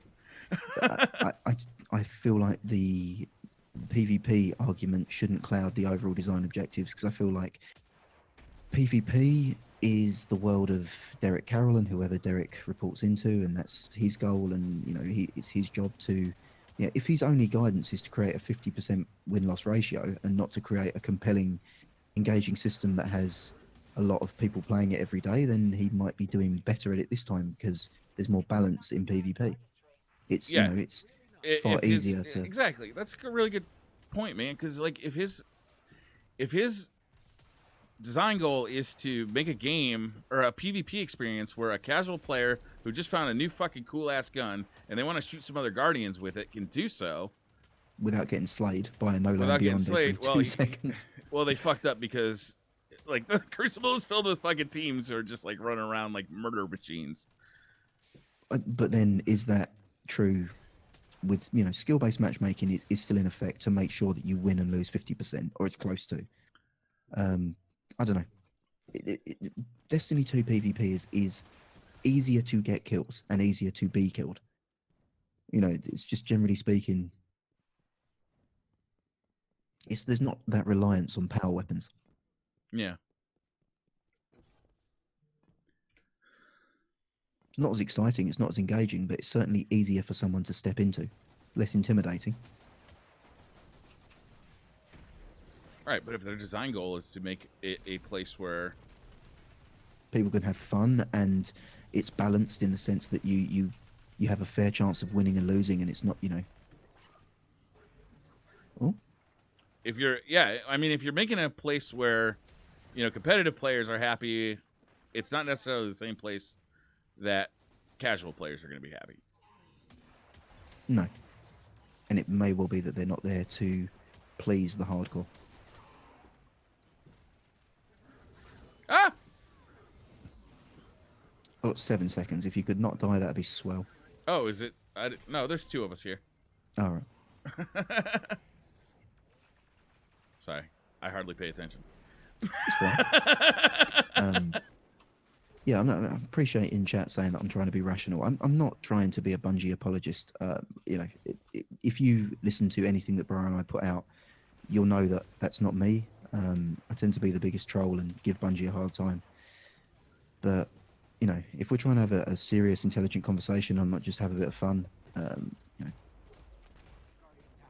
just kill it, leave me dead. Yeah, I'm just trying to think about it as a business, as a company, and the projections that we're putting on it. It's always an honor, Guardian. Take care of her, Ghost. If she'll let me. Good conversation right here, just seeing how it is, really. I think it's a great conversation. There you go, it's a free video for you, bro. Enjoy.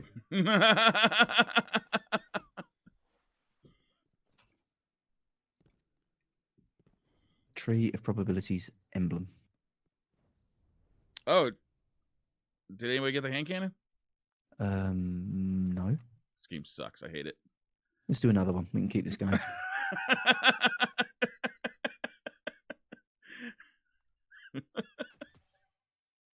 This game sucks. I hate it. Bungie's lazy. I didn't get the hand cannon.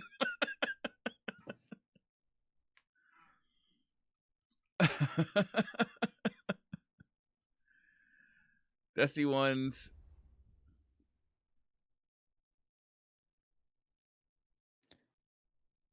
Fuck, I lost the comment. Yeah, I accidentally hit the wrong person. Black Flag, you did nothing wrong. How do I undo this? We can get a mod to do it for us. Black flag. Can somebody untime out black flag? That was a mistake. It moved, and I'm bad.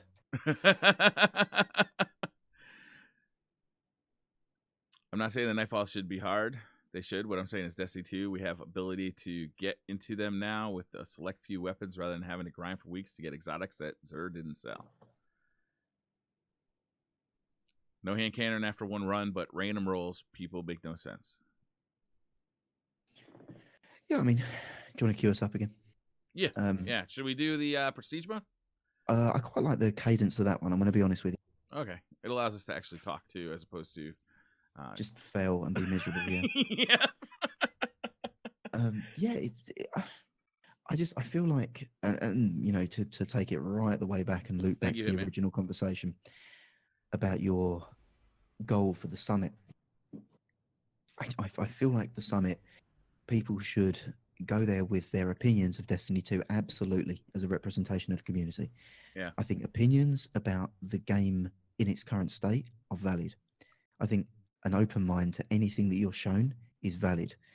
Suggestions and recommendations are fine, as long as they're not comprehensive ways that Bungie need to change the game, because I think that's one, arrogant, and two, unrealistic. You know, it's just a waste of everyone's time there, because the guys are already doing that. And I think if nothing else, it should be a way for Bungie to, you know, if I was going to the summit, I would be asking Bungie to, the takeaway I'd want from the summit is an open dialogue and a way for the community to have a speaker into the changes more frequently. So I would, my contract back from there would be that you do this at least biannually, hopefully quarterly, and it is just like an early test group. And the Division did this, you know, the Elite Task Force. They had Alpha, Bravo, Charlie, and Delta. Oh, they did it multiple times? I didn't realize that. Yeah. So you either went to Elite Task Force, Alpha, Beta, Charlie, Delta throughout the year. So it was 4 every year. And this is the second year where they may well do them. But moving into Division 2 and them not having a release schedule for Division 1, don't know if we'll see the next Elite Task Forces. But yeah, to me, like, that makes much more sense. Like, this is what you guys said last summit. These are the changes that we've made. This is how your feedback's been incorporated. This is what we're thinking now. Is this closer to the money of what you guys want? Is this what you guys think? This is what we're doing. What do you guys think about this? You know, that sort of thing, I think, makes more sense. Telling Bungie this is how you fix your random roll system will just make everyone there just embarrassed. If I'm honest with you, you're gonna have 30 opinions on it too. You know, it's not like the community is gonna go there with one voice. Right. You've got someone who's I say someone, probably a team of people whose full-time job it is to come up with those ideas and comprehensively pitch them to the company. You'll come there with your little thing that you've prepared before the Bungie event, not patronizing anyone there, I'm going to be honest. No. And you'll have someone who's been employed by Bungie for probably 6 to 7 years working on the Destiny franchise who'll show you archives and files and everything that they've got of what keeps players engaged, what people want, what they've tried, what they've come up with, theories behind it, how they implement what they do. And you'll think, oh my God, I was really unprepared for this. It's just like, why do someone else's job for it? You know, there's people who are better at you than So that. why have the event then? Because what you are best at doing is being yourself and coming into it with a player's eyes and a real player's perspective, and telling them how the game makes you feel and how the changes that they're suggesting will make you feel, and what the expectation will be of the changes that they've made, and are there any emergency course corrections that need to be made. Like, again, the shader system. If they trialed the shader system before and said, look, this is how the shaders work, or the Eververse, someone had said to them, seriously, you can't do that, that's really going to piss people off. That's something, that a feature that I think could have been tweaked and saved Bungie pain. Telling them how to introduce random rolls again, no, it's not what the event's about, in my opinion. I mean, I feel like people think just it's Josh Hamrick once a week sits there and thinks, how can I make the second role better again? Like, no, there's people full-time employed with this, like, doing this. They don't have a say.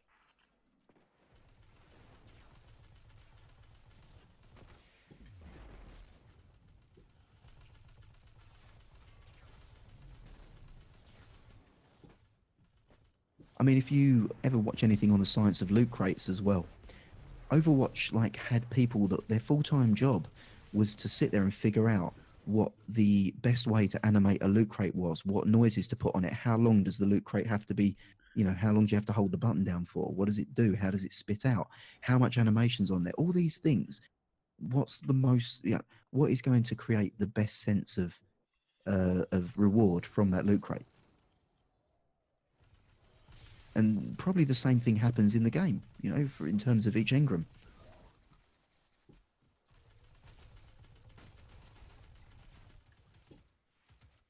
I mean, do you disagree on the summit? What do you think they should be doing?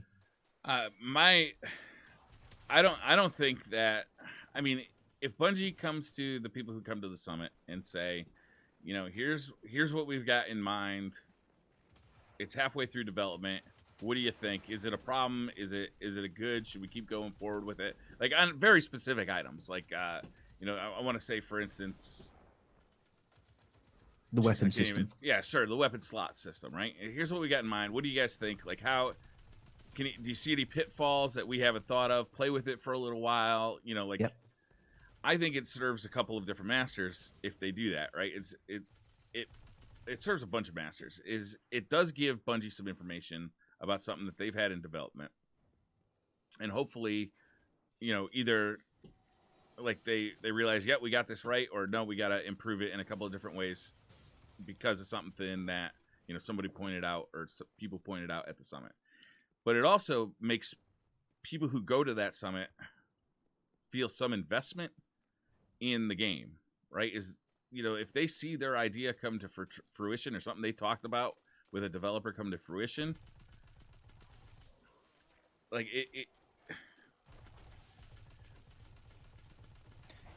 yeah, I know what you mean. I mean, I think Bungie should be using it twofold. One, to do exactly what you just said, even though they're already doing that ad nauseum behind the scenes anyway. I think it puts a friendly face on the test team that they're bouncing ideas off of.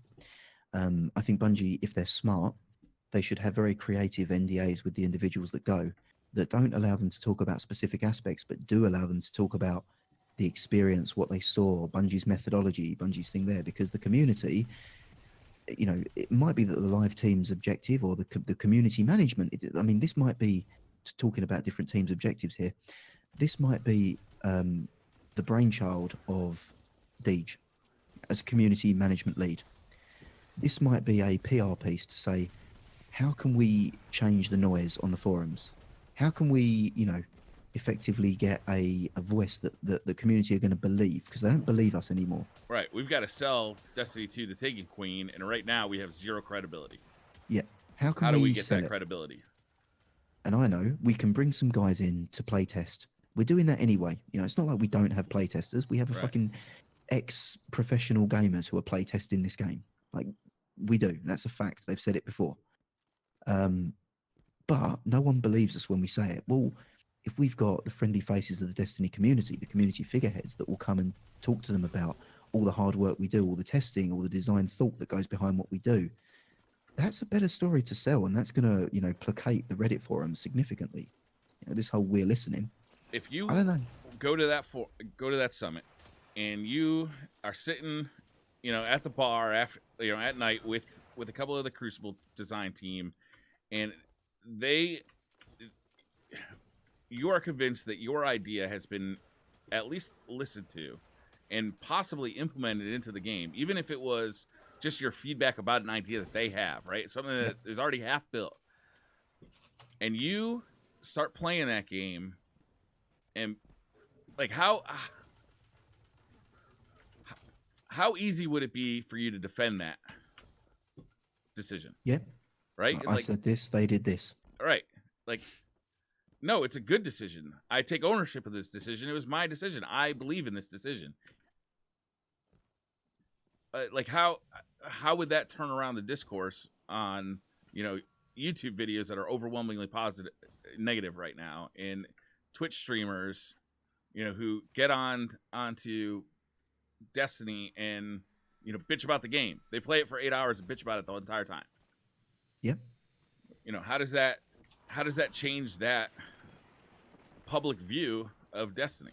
I think it's actually fucking brilliant. I hope that's not what it is, but it's brilliant. It is what it is. That's what I mean. This could have nothing to do with the designer. Absolutely nothing. This could be the brainchild of the community team. Yeah. To improve community relations. Because, as I've said before, Bungie are playtesting, and the Prometheum lens would argue that they're not. But no, you know, if we're given that as a pass, they're playtesting all their content. They've got guys whose job it is to playtest the stuff. You know, they've got private PTRs with the different people at the studio. I don't think it's a lack of testing in their game that they need. I don't think it's a lack of player voice that they have. I think they've got that as well. I just wonder why this has been so publicly announced. Is there an ulterior motive to this? And it's not like these people were coming anyway, right? Every time there's DLC, they do an event, a capture event, where they invite a bunch of YouTubers out. Usually not early stuff. Usually not streamers too often, but they invite a bunch of community members out to get, you know, a feel for the new DLC and get footage out of it, so that, you know, on Bungie's schedule they can release that to YouTube and help drive hype and sales. And that benefits, you know, both parties. You know, the YouTuber is happy because he gets footage that other YouTubers don't have, and he gets more views, therefore more money. And Bungie's happy because, you know, suddenly this popular YouTuber is posting, usually in a pretty favorable way, footage of the new DLC, which they're trying to sell. So the question I think we're going to have to the community members when they come back from this is, how different did it feel to the community members who are used to going this kind of stuff? You know, the Miss 5000 Watts and the Patrick Caseys, the Holtzmans of the world, who've been to many of these in the past. Did it really feel like there was a difference here? Yeah. Well, that's the thing, is that I think it's going to be really telling how it's positioned when your buddies come back from it and describe what happened to you. Before we continue as well, I've got to apologise, or at least let you know that Donald Ennett, the guy that got the timeout earlier, he's patiently waited 10 minutes to clarify that it was a statement made in a sarcastic way without the kappa. So do apologise for the timeout, and the fact you stuck around to say that shows that he is a genuine viewer and listener. So no reprisals against poor Donald. It was all me. I was the instigator. So toxic, Gary. Yeah, I know. I'm sorry. I just wanted to make sure that was clear in case you didn't see his apology. I thought separating you and Sweet Dick Willie would take some of that toxicity away, but I see now that, in fact, it has not worked. Well, it's since he started playing Fortnite, he's not been the same man. I know he's got you playing it too. It's both of you, both as each other. But yeah, I mean, that would be my take. I would ask Bungie why this summit is different. That would be more than what your design goals are. Is why am I here? Why have you brought me here? What is this? You know, well, so many. I mean, I think there are certain members of the community that might do that. I think Goth is likely to do something like that. Yep. I think a lot of the people who are going, and I can't say that I'd be immune from this either. It would just be so happy to fucking be there. You know what I mean? Yeah, I know. I hear you. I mean, oh yeah, did you see this? Can I still do that bug? Wait. Oh wait. There we are. The hand cannon bug. Oh yeah, let's see this. Yeah. It's fine. That seems perfectly balanced. Rapid fire midnight coup. That's without a macro. That's you just hitting those 3 buttons and quick succession. Yeah. Yeah. You just shoot one and then you kind of go. Wait for it. There you go. It's like an SMG.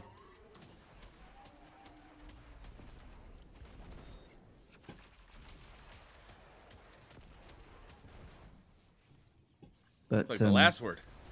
It is. It's really cool.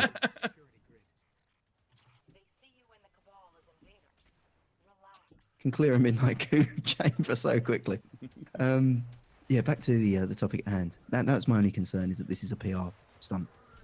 It could be. I hope it's not. I really do.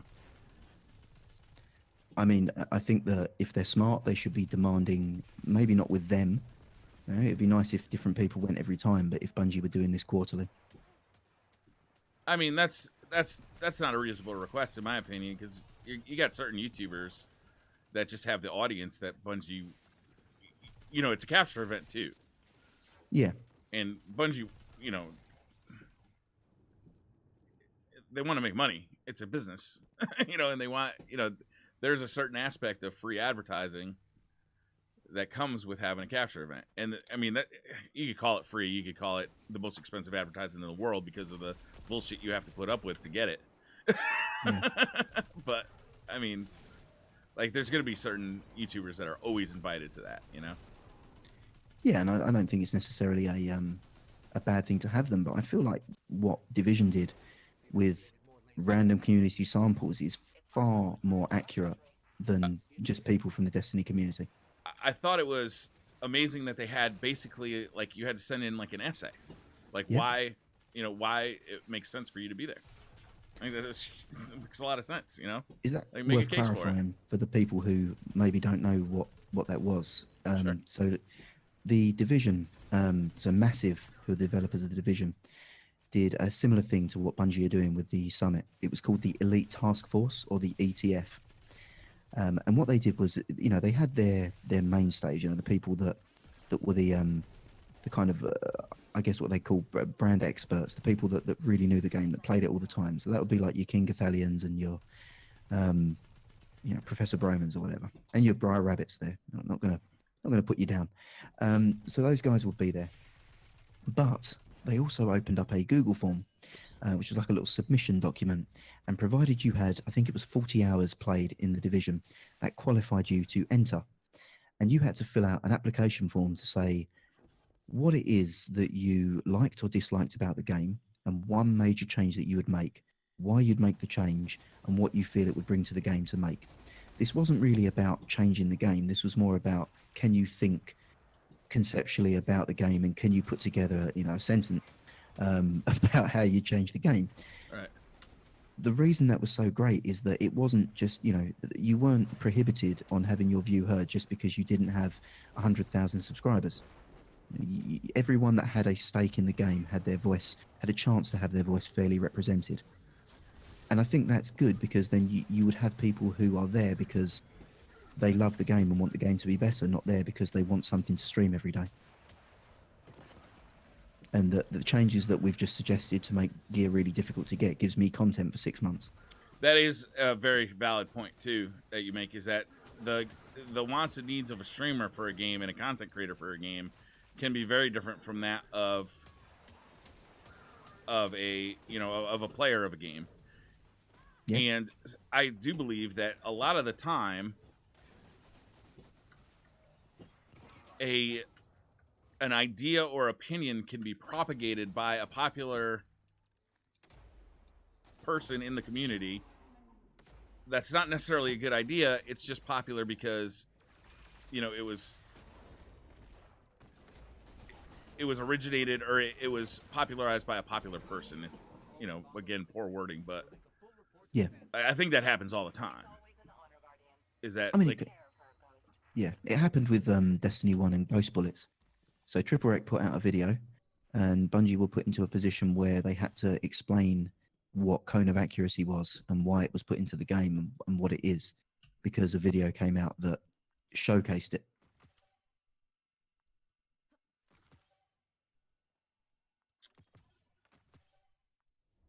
That's something that Bungie didn't appreciate. Yeah. And I think that's what I mean, is you're putting them under duress. Yeah. When there was no such thing as ghost bullets, every bullet tracked and was traced, and the reason there was a cone of accuracy was to prevent hand cannons from being the only viable choice. I'm not saying that Bloom's good. I'm not here to defend that. I'm just explaining why they put it in.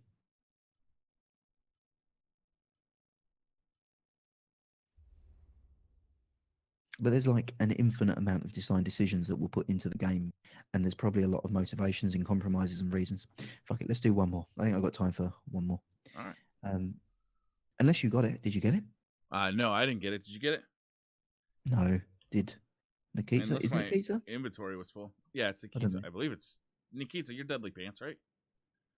Unless we think just so. got a rando and Nikita's been like, "Yo, you said I could join." Trying to cue us up again, bro. You said I could join. You son of a bitch. I hate you. Yeah, That's not Nikita? That's not you? Oh my god. All right, we're exiting out. Nikita, I'm Wait, getting you in for this last said one. yep. Yep or no?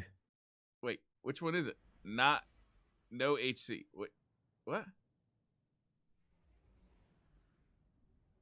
Is that Nikita? I still don't know. I am. Okay. Oh, you joined I am? Yeah, but is this you?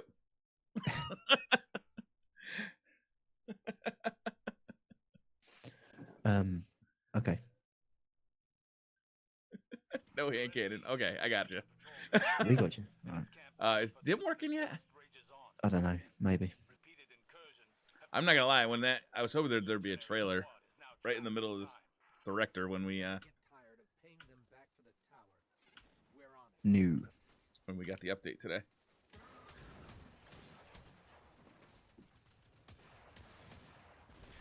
But yeah, I mean, there's tons of things I'd love to see change in Destiny, but that's just me, one guy who plays the game. You know? Mm-hmm. So I wouldn't want to go to a studio and tell them what I'd want to see changed because it's my opinion. Just talk about what I like, what I don't like, and tell them the same about what I saw.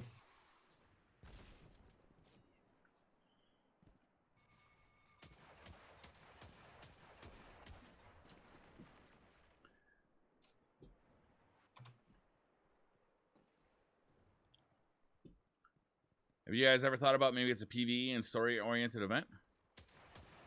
I mean, we know there's at least 2 goals, for sure. They're going to be showing off the new content for the DLC, for sure. And they're going to be doing capture event for that. They also are going to be doing the summit. You know, what actually happens at that summit is largely up to Bungie. And how much we'll hear about what happened inside that summit. Again, I think that's up to Bungie based on, like Gary said, what kind of NDA they have. And if they're smart, they would have the lightest possible NDA. Right, you can't talk about actual content or specific changes, but you can talk about your overall impressions. Something like that. So, like, everything that we did, you can talk about that. You can talk about every aspect of it. Yeah, who I met with, but you can't talk about specifically. Yeah, like, not what you were shown, but how were you shown it? Like, I was sat down in front of a computer with a build, seeing what you guys are going to be playing in September. They talked me through why it was happening, how it was happening, how they reached those decisions, what they did. I was able to play all those sorts of things. That should be the sort of experience that they should be able to communicate. I'm not sure what I'd change in Destiny 2. I have that problem too. You asked me on a Monday what I would change about Destiny 2, and I'll have a different answer on Wednesday.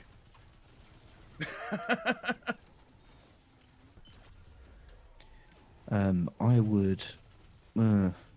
I'd look at theme park MMOs if it was me. When I say theme park MMOs, I don't mean like an actual theme park. I mean like on rails MMOs, probably an easier thing. So like World of Warcraft is a great example of that, which is the most casual, easily accessible MMO. But World of Warcraft is effectively a single-player game that has the inconvenience of other people in the world.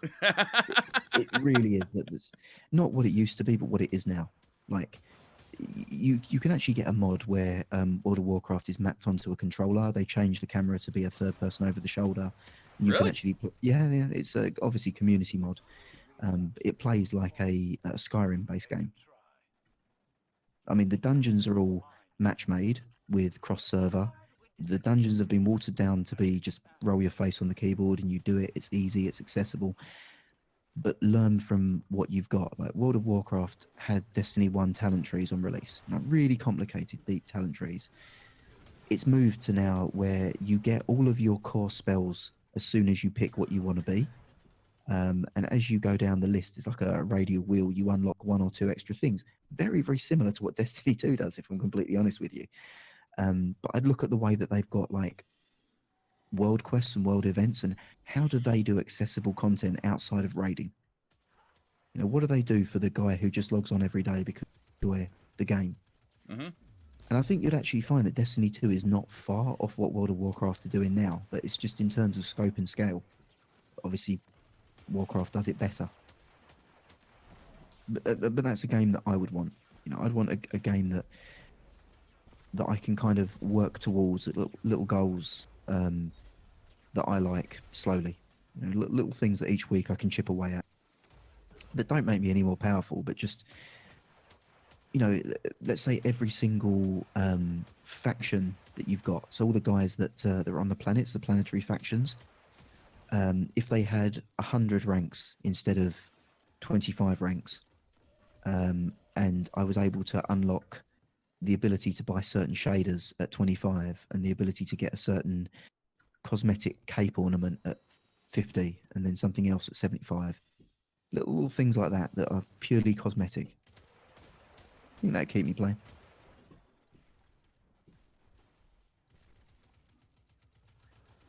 You traditionally don't play PvP at all in Destiny, PvP right? or PvE? PvE, sorry. PvE. Yeah, I don't Like, see you'll that do as it much to get, like, point. a weapon or something that you need for PvE. But generally, that's it, Yeah, right? I Am I I wrong? don't really. Yeah, I don't really play PvE. It's not what I come to the game for. It's not what I come to any game for though. So it's not Destiny's PvE. In fact, if anything, Destiny has a PvE that keeps me more engaged than most other games because it's just fun to do.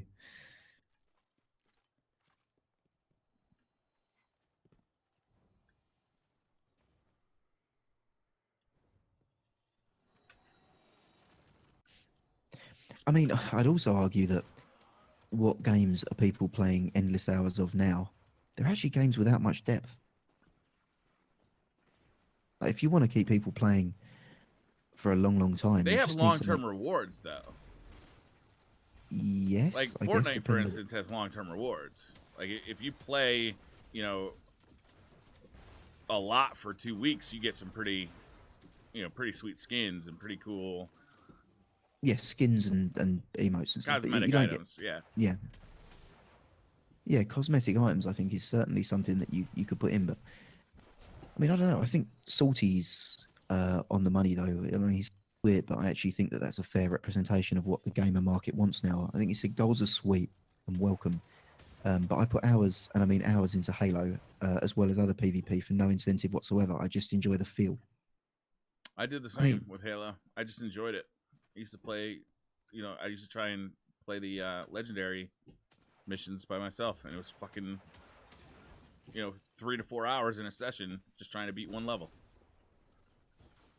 And that's the thing. That's not long-term goals. That's just the game feels fun.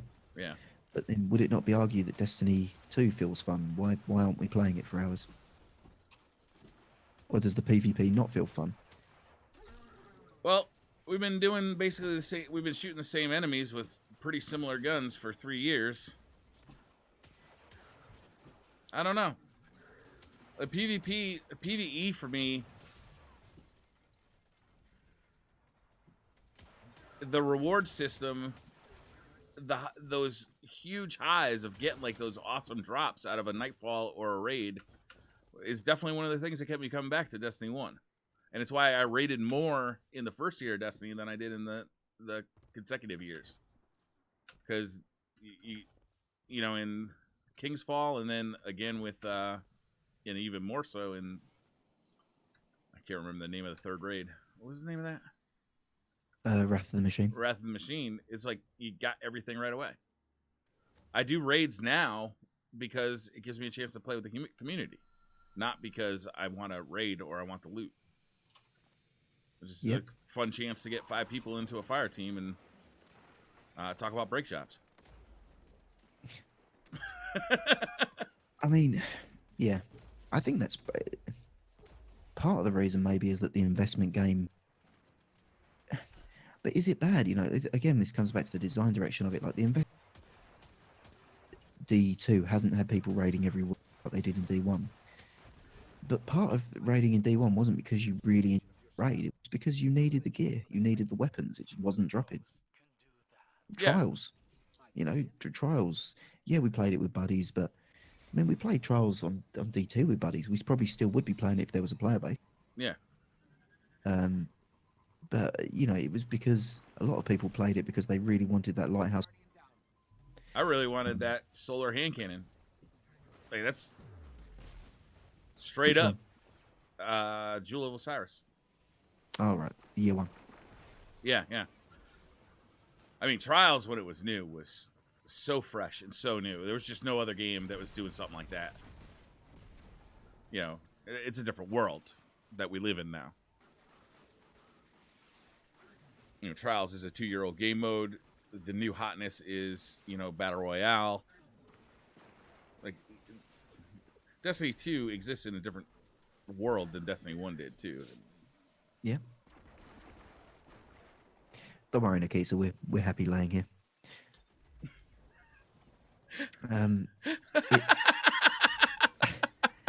It's yeah. I don't know. I feel like, is it bad that everyone got what they needed out the raid in 1 month of clears? I think it depends on what kind of player you are. If you're a content creator, it's probably real bad. If you are new to Destiny 2 and you're really looking forward to a game that's launching in November, it's amazing. Yeah, and then you're ahead of the December DLC. Right. Because you want to have everything before December. Like, what, you know, if not, you're behind the treadmill already, and you see, because I haven't even completed the base game. Right. You know, I think people feel more incentivized and more likely to buy your DLC, contrary to what the community say. Actually, if they complete, if you've still got content to complete, why are you paying for more things?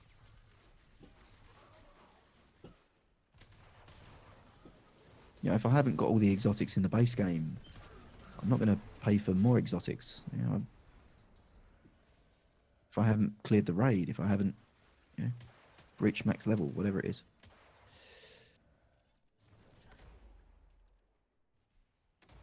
I don't know. I feel like the generosity in the raid is not necessarily a bad thing. It depends on who you ask. Yeah. All of this is, again, really situational. Yeah. It's an interesting conversation to have, though. You know, it's kind of frustrating as well that, not so much frustrating, but the DCP as well, you'll always get people, rightly so, from the Destiny community. Yeah. So these conversations are not often had on that forum where there is a lot of people to listen and challenge it. But, you know, it would be good if one week you guys could just, and the problem is you don't know with respect how they're going to perform on the night.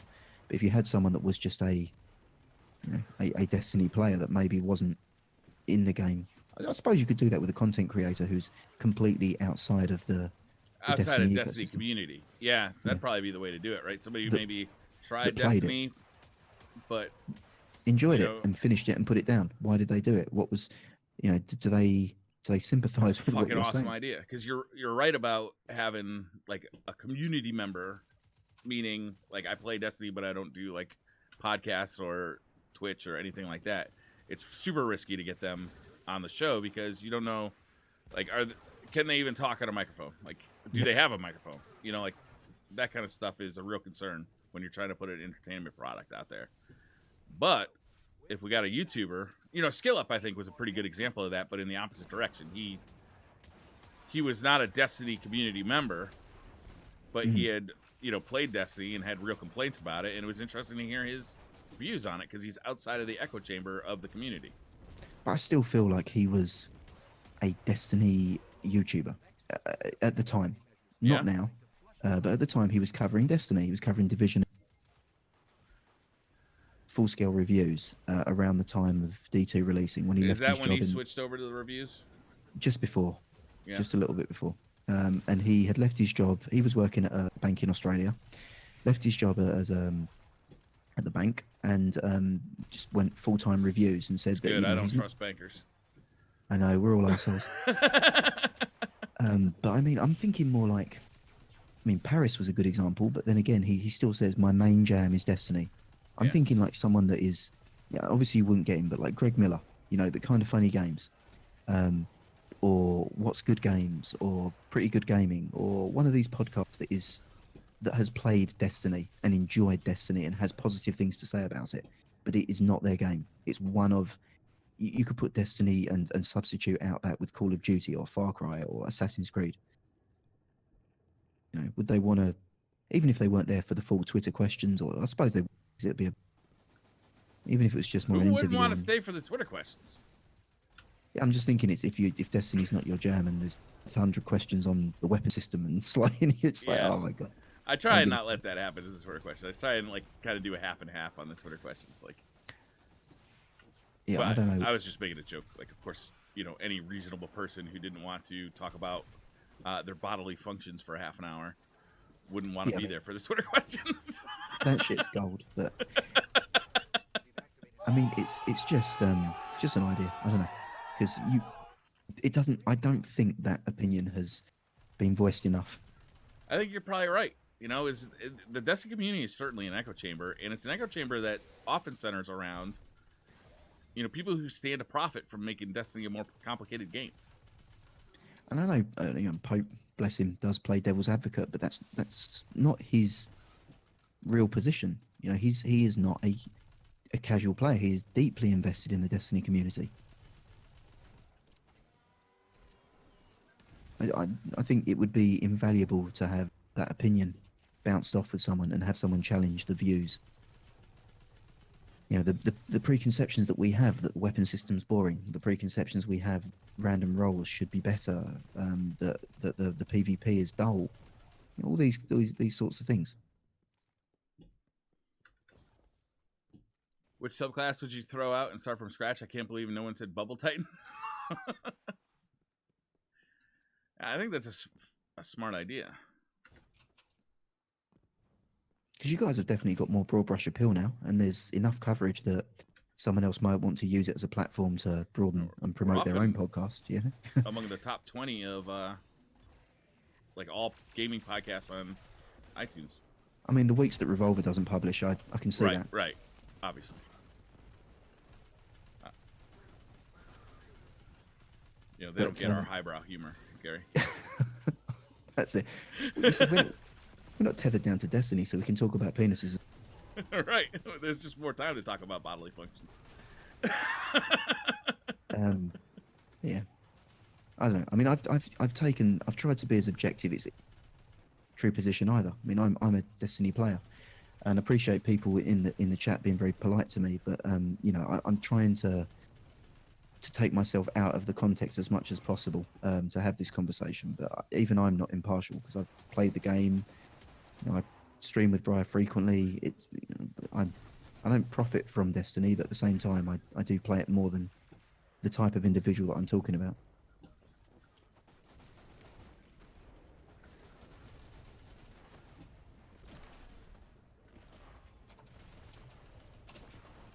Oh dear. I see a purple. Give me a hand cannon. Oh, it's a fucking legendary Angry Beat. God damn. This game is trash. I hate it. Dead game. Why, do people still play this? I think some people do. Begrudgingly. Against Bungie's design objectives, they're forcing you to not play it, and yet you still come back. They're actively encouraging you to stop playing it. I don't know what value you have brought to Destiny. You've not, I guess you are a bad idea, because obviously you've got a channel to promote it. But you as a player, imagine you didn't have your YouTube or your podcast. Between purchasing the season pass and now, assuming you've spent nothing on Eververse, what value have you brought Bungie? The only thing I can think of is word of mouth offhand. And again, assuming you don't have the platform that you do. Right. So So like imagine I worked at you know, like in an office, and I had I worked in a cubicle. Maybe I had a couple of friends that I spent every day with lunch at, and maybe I had a couple of friends that I hung out with the weekend. I told them I like this game, why I like it. Maybe that sells 4 copies. 100,000 Yeah. people though doing the same thing, that could be 400,000 copies. Which they only need to buy once when the game is released. Right. Or So you yeah. don't need to maintain. to sell those. That's the long tail sales though. That's the, if I'm talking about Destiny and then I'm enjoying it in May. May's a bad example because there's DLC. If I'm saying that in June, right? That's potentially 4 sales in June, right? That's the long tail term sales. Those are people who don't necessarily watch, Destiny Community Podcast, or they watch TV, but they, don't necessarily look up, IGN reviews or, Giant Bomb stuff. They just, casual gamers. If they see something on TV that they think is interesting, they might check it out. But then would you not still get that if you just provided a nice update, like the little hype trailer update that came out recently, and you hadn't played Destiny at all since Osiris, and Josh Hamrick came out flexing his mighty biceps, and you were like, you know what, I like me some of that. Mighty biceps. I want me some of that bicep action. That's what I want. I know. He should spend less How time much at the is gym. that DLC? More time at the sandbox, less time pumping iron, and maybe the game will be fixed.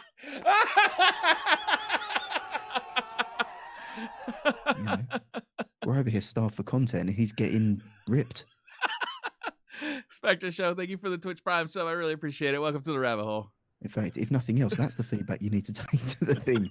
Gosh, why are you so ripped? Yeah, what the fuck are you doing over here, man? Like, how much time of your day does it take to get those biceps? Because I think it could be better spent making me sitting on the couch a happier person. That's it. The circumference of your arms tell me if you drop 1 rep in every set, right, and devoted that time to the 4th, 5th, and 6th better devils, we wouldn't have a problem. Right? We wouldn't have a problem at all. Right? We just look, your health is getting in the way of my happiness. That's it. You'd still have arms twice the size of the average human. Right? Mm-hmm. At this point here, it's just excess. It's too much. Putting us to shame. I would appreciate a hug before I leave, though. Man, some mighty arms. Can I just take a picture of myself next to your bicep? Right. Oh dear. If Josh listens to this in any way, I don't mean this at all. He is a mountain of a man, and I'm very pleased to see what he's achieved. And he's Except making for the feel... hug part, I totally do want the hug. Yeah, I want to feel those arms surround me and envelop my. I don't want to come to the Bungie summit. Body. But I do want a hug from Hamrick. So if there's any way that we could swing that, yeah. Nikita has made a good point. Casey Hudson got more ripped and Fett got worse. I think there's a correlation. Casey Hudson. Who's Casey Hudson? One of the lead designs at Bioware, former lead designs. Oh, interesting. The more buff they get, the worse the games get. Fact. Can't argue with science. That's 2 people. That's a trend. That is a trend. There we see an obvious, we see an obvious correlation here. If we see a 3rd person, that's empirical proof. Beyond any reasonable doubt. Mark Noseworthy. Boom. Yes. Fuck. Boom. The man has the man. body of an Adonis. That is true. And it seems to happen between like the Taken King trailer and Destiny 2 release. I'm not sure whether he's a surrogate body. I'm not going to make that assumption, but has anyone asked the question? Can that be added to the summit list of questions? I'm not going to say surrogate body, but surrogate fucking body. I'm not claiming that Mark Noseworthy has had a plan, but I'm just asking the question. this is what the community need to know. All right. Didn't DCP ask for a load of list of questions? But we've got 2 now. 3. Will you give me a hug? Do you have a surrogate body? And don't you think you're spending too much time at the gym? In fact, we could kind of catch them off guard there, couldn't we? You could sandwich in, what's your design goal? Can I have a hug? What's your design goals? Are you a surrogate? Can you explain to me while hugging me? They will never see it coming. Calm down with the personal attacks. Keep it civil. It's not an attack. It's a praise, man. The guy is godlike. I mean, Kratos in the God of War, I think they didn't actually need a mocap actor. They just put some ping pong balls on Noseworthy at the gym, and that was it. They Kratos sorted. Sounds like crushes to me. Oh. That's undeniable. If Luke Smith shows up at E3 reveal, all of a sudden yoked, then we all know hope is lost.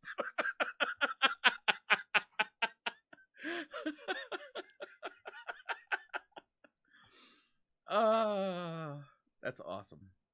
Anyway, we've besmirched the good people at Bungie. I hope they know this was, and we've had a relatively intelligent conversation before this. We had to go and The ruin best it at I'm the end. capable of, anyway. Had to go and ruin it at the end. It was so serious and articulate. We worked through it. It's kind of like the old analogy I used to give, when I was a terribly badly behaved student at school, and I'd be really, really good all day. At the end of the day, I'd do something fucking stupid and end up outside the head's office. I'd always make the excuse like, we got 8 periods in a day, 8 sessions. I've been good for 7 of them. Right? And they'd always tell me, if you're drinking a glass of milk and a fly lands in that milk, Yeah. there's only a small part of that milk that's dirty. But what Yeah. do? You pour the whole glass down the drain. And that's stuck with me, They're Well done, gonna Mr. Wellington. pour you down the drain. Exactly. The whole milk is soiled. We are the fly in the milk of this stream.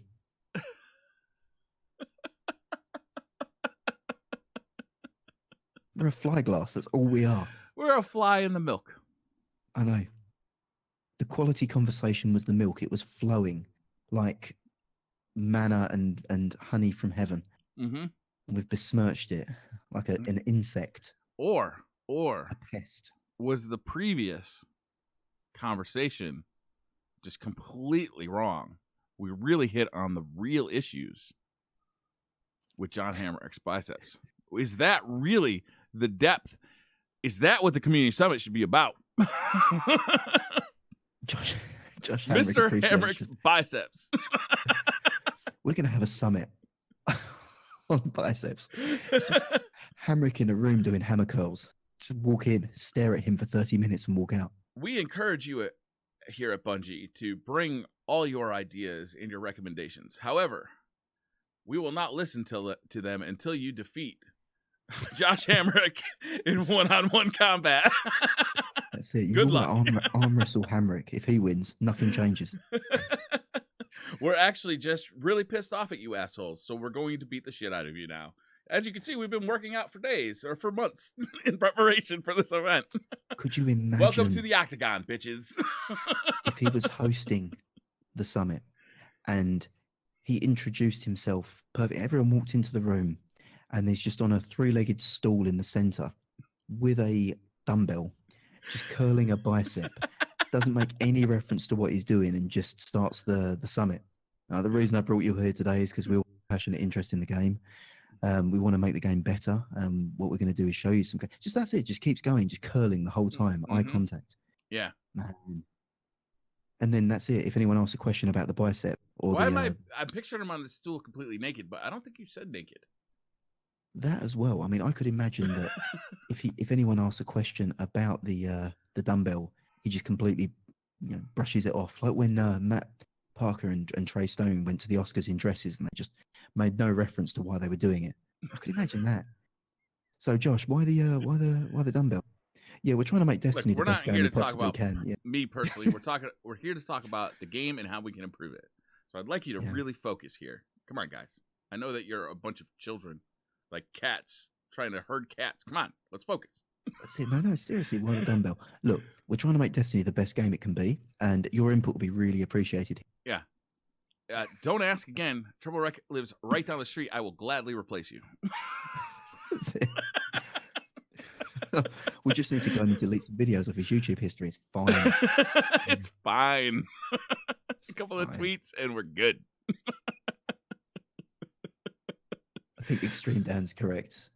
Holtz would be fucked, but money's on Pope. Didn't Holtz pass out when he had to do a short jog in an airport? That, I believe, is a story that he told publicly. Yeah. A short jog and had to have medical assistance. The guy is built for comfort and playing Magic, and that is it. Perfect form for those two Two things. The guy has evolved beyond the need for jogging. Pope's in shape. I think he bicycles regularly. He's in very good shape. However, not a large man. But think of the leverage he would have, lower center of gravity. A judo man, he could toss you a quarter mile. Mm. He's given up a lot of weight to Hamrick, I believe. Speed though, those mighty biceps will slow you down like they're like bear arms swinging. I imagine it being like a Shadow of the Colossus boss, you know, where it's like lumbering telegraph movements.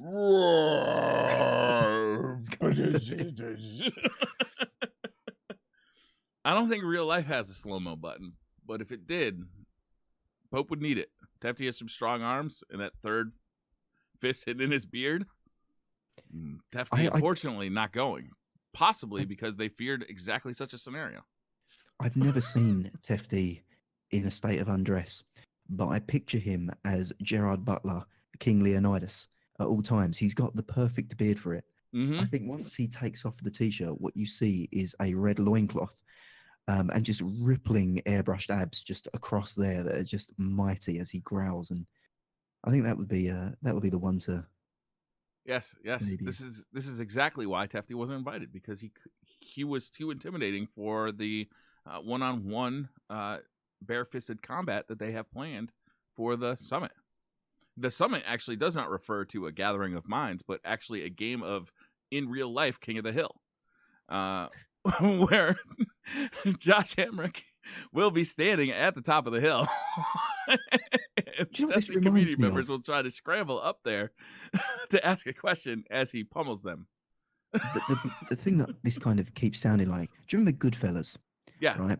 When Joe Pesci was a fucking nuisance at all times, right?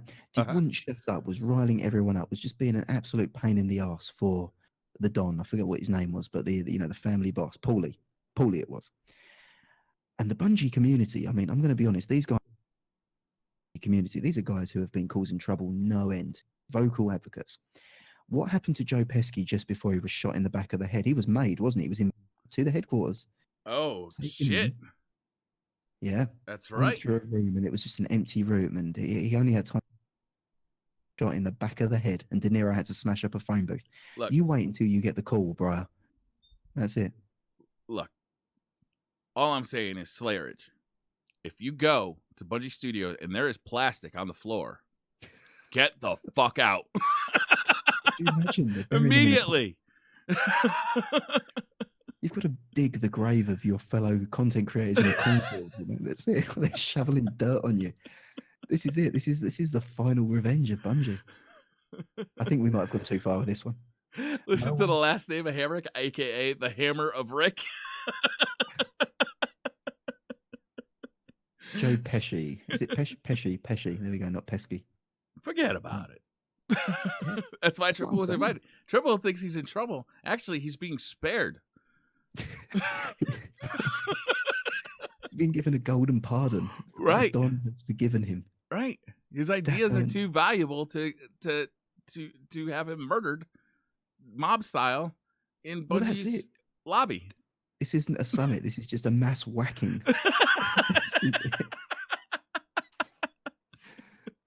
If you see the plastic, it's too late. This is what I'm thinking about now. And the whole time they've been silent. They hadn't spoken. Some misbehaving. Finally, the day that they decide he's going to be made, and they're nice to him. They invite him over. Fuck. All I'm saying is, I hope you're not attached to half your podcast. Can you guys work three man? It's three of them are going. It's Bungie, Watts, and Holtz. Bungie. I'm sorry, Pope. Oh, that's a Freudian slip. You've got an infiltrator in the podcast. It's Pope, Watts, and Holtz are all going. So it's 3 out of 5. So it looks like you and Tefty are doing a 2-man podcast from now on.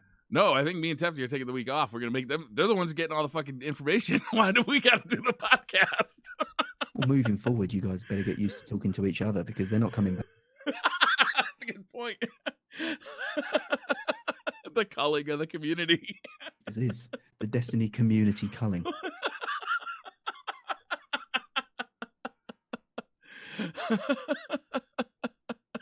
think we've definitely reached a final conclusion of. I think if anyone came here for Design Goals chat and was only here for the last 10 minutes, I think they've got every bit of information they need.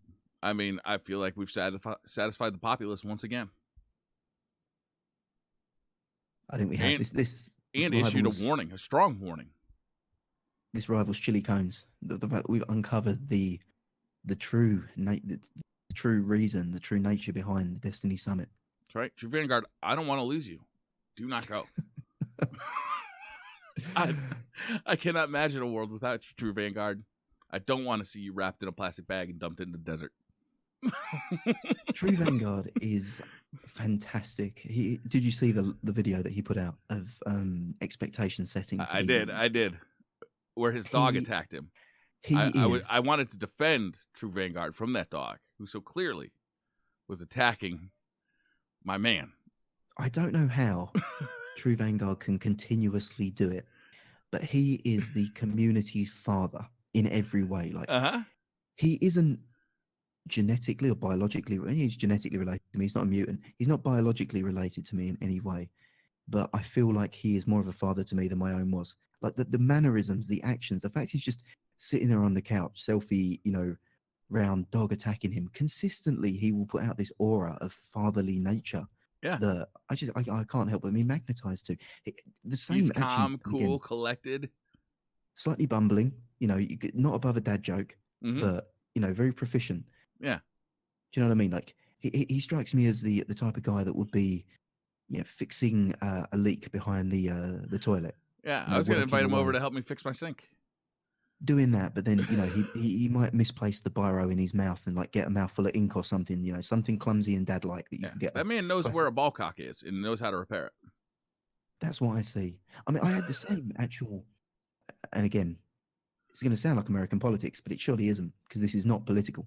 The same aura that he gives off, I got as an external observer from George W. Bush. Now, that was my perspective of him. I have nothing on his politics. I can't comment on that. I have no grounding on what he did. But he seems like he will be at home with